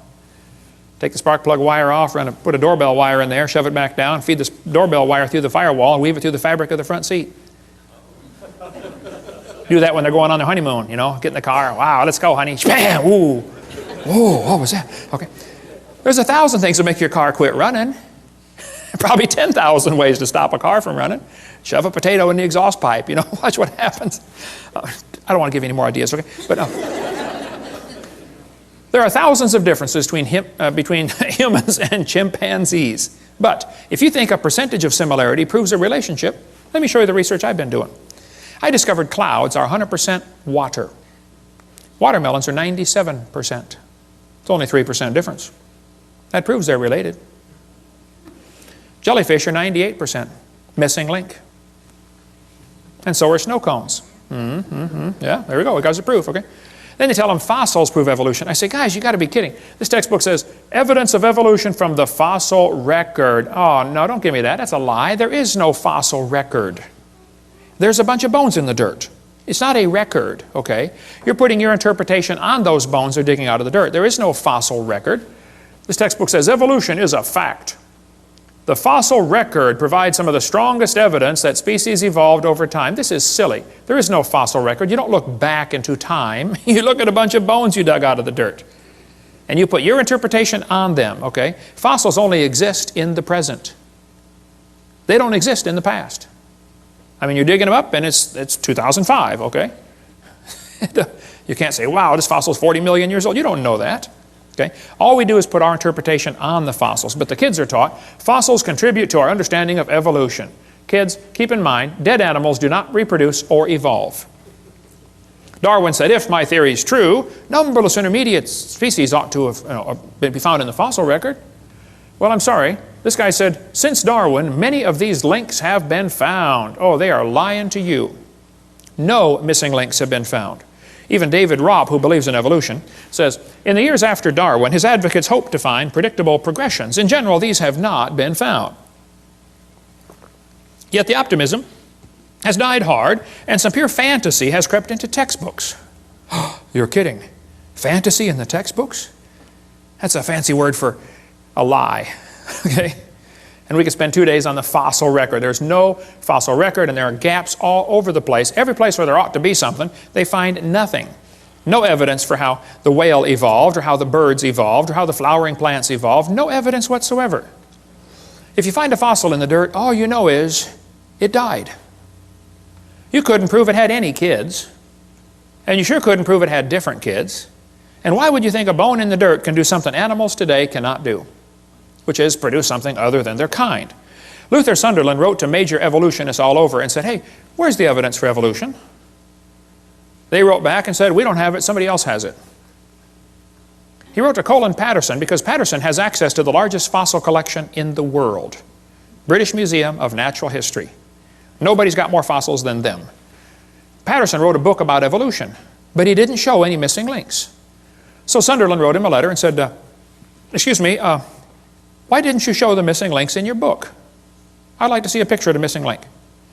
Patterson wrote back and said, I fully agree with your comments on the lack of evolutionary transitions in my book. If I knew of any, fossil or living, I would certainly have included them. I will lay it on the line. There is not one such fossil. There are no missing links. The whole chain is missing. It's not a link they're looking for, folks. Even Stephen Gould said the absence of fossil evidence is a nagging problem for evolution. Yeah, it sure is. Stephen Gould died with a set of my videos on his shelf in his library. I hope he watched them. I donated them to him years ago, way before he died.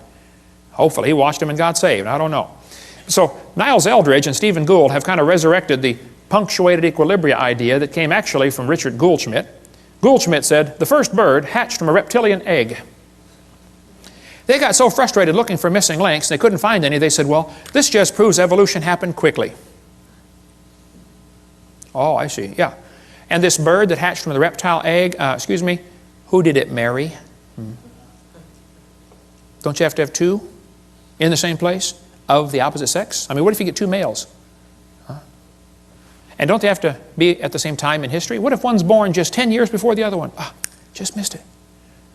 You got to get them in the same place of the opposite sex at the same time, and they got to be interested. You got a whole bunch of problems, okay? Serious problems. Then they tell the kids to think critically. Which theory best describes the organism's evolution? Gradualism or punctuated equilibria? Look what they do. Kids, which theory is the best explanation? Slow evolution or fast evolution? Do you see how they're giving the kids two options, both of which are false? Which is correct, boys and girls? Elephants are orange or elephants are pink? Oh man. Mom, what should I write for this one? I don't know, honey. Go do your homework. They're neither one. You realize how frustrating this is for Christian kids to go through public schools and have this kind of stuff day after day after day, and how it wears at their faith? And they finally just start giving the evolution answers. And 75% of the kids from Christian homes are being destroyed and losing their faith going through these public schools. That's not thinking critically. This textbook says, which is correct, boys and girls? Did evolution happen gradually or in short leaps and punctuated equilibria? They give them two options. Evolution happened slowly or evolution happened quickly. These guys are not capable of thinking outside the box. It didn't happen at all. Is that an option? But I guarantee if a kid puts it didn't happen at all on his test question, the teacher's going to count it wrong. I debated Dr. Pigliucci from Knoxville, Tennessee, UT Knoxville. I said, Dr. Pigliucci, you've studied and taught evolution of plants for 10 years. You've received $650,000 in grant money to study the evolution of plants. What's the best evidence you know of for evolution? That was my question. His answer was, the evolution of whales. I said, just exactly what kind of plant is a whale anyway? Yeah. He said the hippo is evidence for evolution because it's in the process of adapting to an aquatic way of life. Hippo is proof for evolution because it likes to go in the water. Oh, wow, I like to go in the water too. What's that mean? Evolution's a shell game. Everybody thinks that somebody else has the evidence. The biologist says, oh, we don't have it. The geologist has it. The geologist says, oh, we don't have it. The anthropologist has it. It's a shell game with one major difference. You know how they put the P down there and try to get you confused, you know, which one has the P? The difference is there's no P under any of them. Nobody has the evidence. Nobody. They're all lying. They say, what about horse evolution? Yes, boys and girls, you see this? The four-toed horse evolved to the one-toed horse. That's a lie, proven wrong 55 years ago. The hyrax is the so-called four-toed horse. They're still alive today in Africa and Turkey. There's still a little bitty critter. There's one right there, a hyrax. They don't tell you the early horse had 18 pairs of ribs. The next one had 15. These animals are not even related. They just picked some bones and put them in order they wanted them. The next one had 19 and then back to 18. This horse evolution theory was proven wrong a long time ago. There's a whole variety of horses today, by the way, big ones and little ones. But back in 1950, G.G. Simpson, a famous evolutionist, said, this horse evolution was unintentionally falsified. It's not true. The evolution of the horse was all wrong. It never happened in nature. Horse evolution has not held up under close examination. The whole idea was made up by Othniel Marsh back in 1874. He picked animals from all over the world and put them in order the way he wanted it to happen. He never found them in that order, okay? Modern horses are found in the same layers as the so-called ancient horse. The ancient horse is just an animal still alive today in Turkey and East Africa. The ribs, toes, and teeth are different. In South America, the fossils are in the reverse order. Real problem. They're never found in the order presented in the textbooks.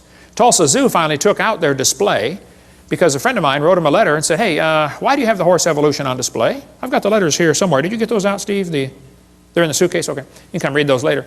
He wrote him a letter and said, guys, your horse evolution thing was proven wrong like 50 years ago. You know, would you please remove the display? And they said, we don't have the funding to remove it. So he went to a sign shop and got a bid for a sign, $60 or something, that says, we'll take this, the sign would say, we will take down this display as soon as we receive the funding, because the display is not accurate. He went into the curator at the zoo and said, here's $60 for the sign. This guy will make the sign. When would you like it delivered? He said, what's this? Oh, you're going to take down, we're going to take down the display when we get the funding.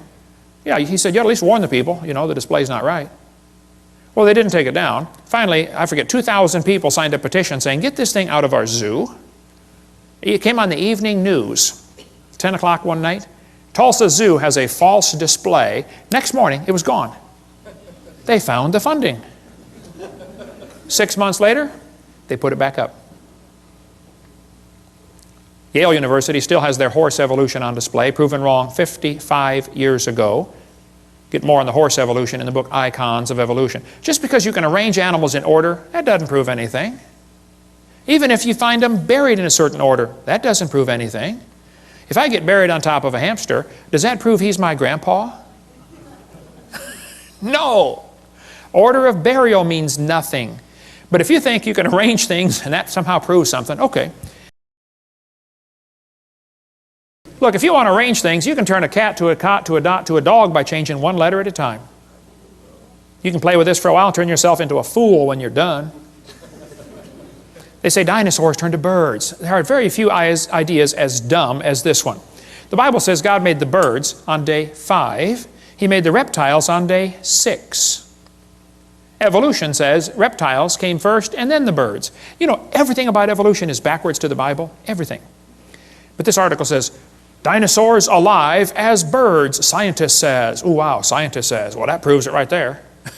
Just like it gives some kind of authority. Wow, scientist says. This is absurd. Everything about the bird evolution is baloney, okay? Archaeoraptor was listed in 1999 as the missing link. Yes, boys and girls, breaking news, National Geographic, we found the missing link. They had a whole big article about the missing link has been discovered. Then a couple months later, oops, it was proven wrong. You know, everything about these feathered dinosaurs has been proven baloney. But guess what? They're still teaching it. Here's a whole book, The Feathered Dinosaurs of China. Well, you just got this recently? Why would they still be teaching something that's been proven wrong for 5 years? All this feathered dinosaur stuff is baloney. It's all baloney. We cover more on that in one of the debates I did. I forget which one, but they say birds are descendants of dinosaurs. Well, kids, in case you don't know, there are a few differences between a dinosaur and a bird. Okay, you don't just put a few feathers on them and say, come on, man, give it a try. It won't hurt too bad. It's just not that easy. See, reptiles have 4 perfectly good legs. Birds have 2 legs and 2 wings. So if his front legs are going to change to wings, somewhere along the line they're going to be half leg and half wing. Which means on that particular day he can't run anymore and he still can't fly yet, so he's got a real problem. Serious problem. They say Archaeopteryx is proof for evolution. You got one here on the table, brother, Archaeopteryx. Whenever you buy a bag of dinosaurs, they almost always stick one of these in there. Archaeopteryx. Wow. And this somehow gets an impression to the kids. Wow, we got proof that dinosaurs turned to birds. Here's one here with feathers on it. They're lying. It's still in the textbooks. I mean, today, about Archaeopteryx, and it's been proven years ago, Archaeopteryx was just a bird, a perching bird. Alan Fiducia, who believes in evolution, says it's not a missing link. It had the right features for flight. All the features of the brain were for flight, okay? Archaeopteryx means ancient wing, and he had claws on his wings. Well, that's kind of unusual, okay. But 12 birds today have claws on their wings. The swan, the ibis, the hoatzin, several birds have claws. They say, well, he had teeth in his beak. Well, not many birds have teeth. Some do. There's a hummingbird has teeth in his beak. But most birds don't have teeth, I agree. Actually, some mammals have teeth. Some don't. Some birds have teeth. Some don't. Some fish have teeth. Some don't. Some of you have teeth. Some don't. Okay? So, missing link. The Chinese dino bird was a forgery, and we don't have time to cover all that today, but we give lots more on that on the one of the debates I did. It's true feathers and scales are both made of keratin, same building block, that's true, but that's where the similarity stops, okay? Actually, birds and reptiles have different lung system, different reproductive system, different body covering, different brain, I mean a different circulatory system. Thousands of differences exist between dinosaurs and birds. That could be a whole seminar by itself. It's interesting, there are 2 different kinds of dinosaurs, the bird hip and the lizard hip dinosaur. Their hips are very different. Ask an evolutionist, which type of dinosaur evolved into the bird? Was it the bird hip or the lizard hip? And they will probably kind of hang their head and quietly say, well, it was the lizard hip. Oh, so now the hip's got to turn around backwards too. In addition to the billions of other changes you got to make, there's no evidence of how dinosaurs evolved to birds. None. 0. So who's right? Well, Richard Dawkins said, it's absolutely safe to say if you meet someone who claims not to believe in evolution, that person is ignorant, stupid, or insane, or wicked. Sounds like he's open for a discussion. When I went to England, we tried everything to get to debate Richard Dawkins. He refused. He hung up on my secretary. His secretary hung up on me when I called back. Jesus said, you shall love the Lord your God with all your mind. There's no mental reason to reject Christianity. It's a logical deduction to say, hey, there must have been a designer. You see something complicated like this world, you say, hey, must have been a designer. Evolution's not a fact. It's not even a good theory. It's not even a hypothesis. It's a metaphysical research program.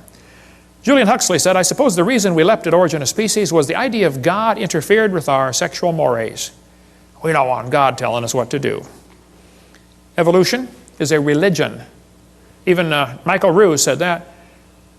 He said, I'm an ardent evolutionist and an ex-Christian.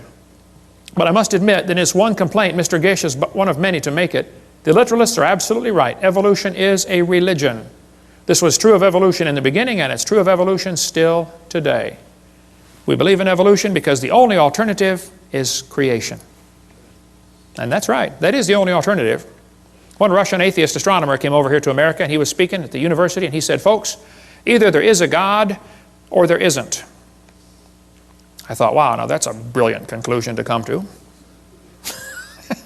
But then he said, both possibilities are frightening.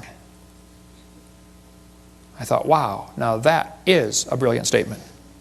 See, if there is a God, we better find out who He is and find out what He wants and do what He says. If there is no God, we're in trouble. We're hurtling through space at 66,000 miles an hour and nobody's in charge. That's a scary thought. Even one famous scientist said, this evolution, transformationism, is a fairy tale for adults. The theory has helped nothing in the progress of science. It is useless. Even if evolution theory is true, it's useless. It's of no value to science whatsoever. Evolution is a kind of dogma which its own priests no longer believe, but which they uphold for the people. Even most scientists don't believe in this, but they're afraid of losing their job or their research grant money, or they're afraid of peer pressure. No different than a fifth grader afraid what the other fifth graders think of them. We got college professors out there teaching these lies that I've covered just because they have to, because that's their job. Muggeridge said, I'm convinced the theory of evolution will be one of the great jokes in the history books of the future. Satan is a liar. And everything about this theory is based on lies. Even Thomason said, these evolution, people who go about teaching evolution are great con men. The story they are telling may be the greatest hoax ever. We do not have one iota of fact to support this evolution theory. So Fred Hoyle, the famous astronomer, said, well, life is so complicated, it could not have evolved on Earth, so it must have come from outer space. Well, duh. All that does is postpone the problem. How did it happen out there? This guy says, evolution is a light which illuminates all facts. All lines of thought must follow. This is what evolution is. Well, Pierre de Chardin, the Catholic priest that got most of the Catholics to believe in evolution, including the Pope, who's 3 times now said, we believe in evolution. Pierre de Chardin is one of the guys responsible for the great Piltdown hoax. He's a liar. Absolute bald-faced liar. God's Word is a light. Okay? Not evolution is a light. But if a kid goes 12 or 15 years to school in your school system, how's he going to view the world? Probably like an evolutionist. Why would they teach these lies? Well, some people think that if everybody believes in evolution, that will make it true. It doesn't matter if everybody believed in it. That wouldn't make it true yet, okay? Some people teach the lie to keep the paycheck coming in. Kids, there are teachers that don't believe in evolution, but they keep teaching it anyway because they like their paycheck every Friday. And they will lie to you to keep their paycheck coming in. Some understand the bigger picture, how evolution is the foundation for the New World Order. We cover more on that on Seminar Part 5. Evolution is the foundation for Marxism, Nazism, communism, socialism.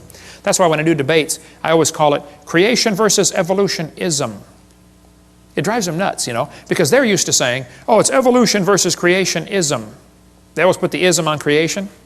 So when I flash up my sign at the beginning, it says, creation versus evolutionism debate. They always sit there with that puzzled look on their face. They're trying to read it thinking, something doesn't look right about that, but I don't know what it is. Just get the little jab in there, Why do people believe in evolution? Well, you might want to get this book, The Case Against Darwin. Excellent, short book, quick read for your intellectual friends that want to get the quick picture. Some people, that's all they've ever been taught. When I spoke in Russia, I was over there at the university. There were 30 professors came in to hear me speak. And after about an hour, one of the professors was crying. And I asked the interpreter, I said, what's he crying about?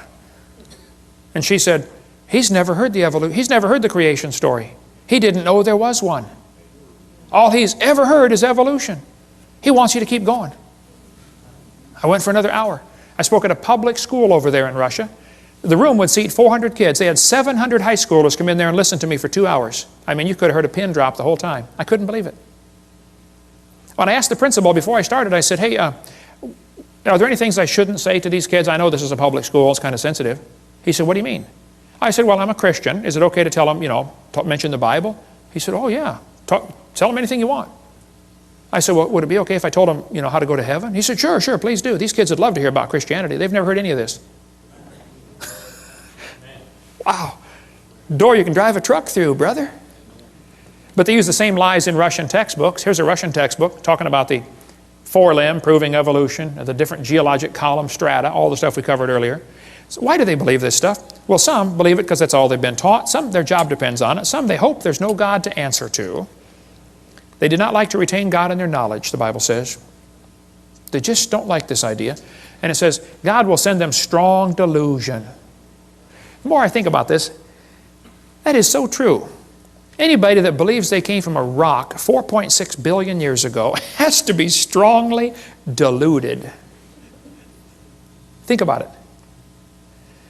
Oh, there's so much we could cover on this. Some people simply have too much pride to admit they have been wrong all their life. So, kids are being taught evolution. There's no question about it. Kids are being lied to in these textbooks. There's no question about it.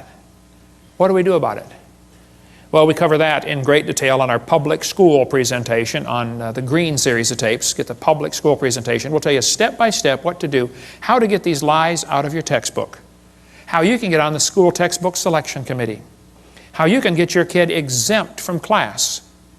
Parents, if your kids are in a public school, you should send a little note to the teacher saying, I don't want my child taught evolution. It's against my religious convictions. Sign it, notarize it if you'd like, give it to the teacher and to the principal. Then if they continue giving you a hard time, you say, oh, now, excuse me, do you discriminate against people because of their religious convictions? Watch their eyes light up on that one. And if they still give you a hard time, contact me. I got some lawyers waiting in the wings that are anxious to get a lawsuit like that. Title 42, discrimination based on religion. Wow. That principal's going to be the garbage collector the next week. I guarantee that principal's going to call that teacher in and say, look, let this kid out of class. Stop teaching evolution. I had one guy call me a couple of years ago.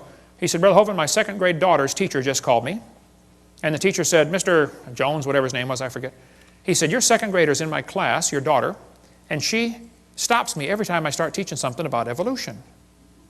And the teacher said, I've just decided I'm going to skip this evolution stuff for the rest of the year until your daughter's out of my class. And my first thought was, yay. And then I thought, wait. Why are we sending second graders off to war? This is a battle the parents ought to be fighting, not the kids. We're the salt of the earth. Salt irritates. Hey, if nobody's irritated at you, you're not a good Christian. You don't have to try to irritate them. You try to be salty. That will irritate them. Salt preserves from corruption. How come you got so many lies in the textbooks right here in Tennessee in the middle of the Bible Belt? Where's the Christians that are supposed to preserve the world, huh? Why don't some of you get on the school board and do something about this? Why don't some of you get a committee to say, hey, let's take these pages out of the book. This is a lie. It won't cost the school anything. I'll show you. How many of you would volunteer to take the pages out of the book and bring your own scissors? Won't cost the school a dime. Let's do better than that. How many of you would pay $20 for the privilege of being on the committee to cut the pages out of the book and still bring your own scissors? We just had a fundraiser. We just raised $1,000 for the school. Wow. Won't cost them a dime. There are many good, sincere, godly public school teachers, and I praise God for them. And they are as frustrated as I am with what's going on. If you've got a good teacher in your school that wants to do what's right, support them. Because I guarantee if there's a teacher that tries to get up and stand up for creation and against evolution, there's a good possibility they'll get fired or get persecuted for it. We cover much more on that on video number 7, how teachers get persecuted for standing up for what's right. Many teach this theory because they simply have never been taught anything else. Many don't know it's okay to teach creation. It's perfectly fine. Well, what do we do? Well, there's a long history how we got this theory in our schools, and we'll cover all that in the public school presentation. And what do we do about it? We'll show you the dangers of this theory. It's not just a dumb idea, it's a dangerous religion. And then tell you some real practical steps to fix it on Seminar Part 5. Thank you for joining us.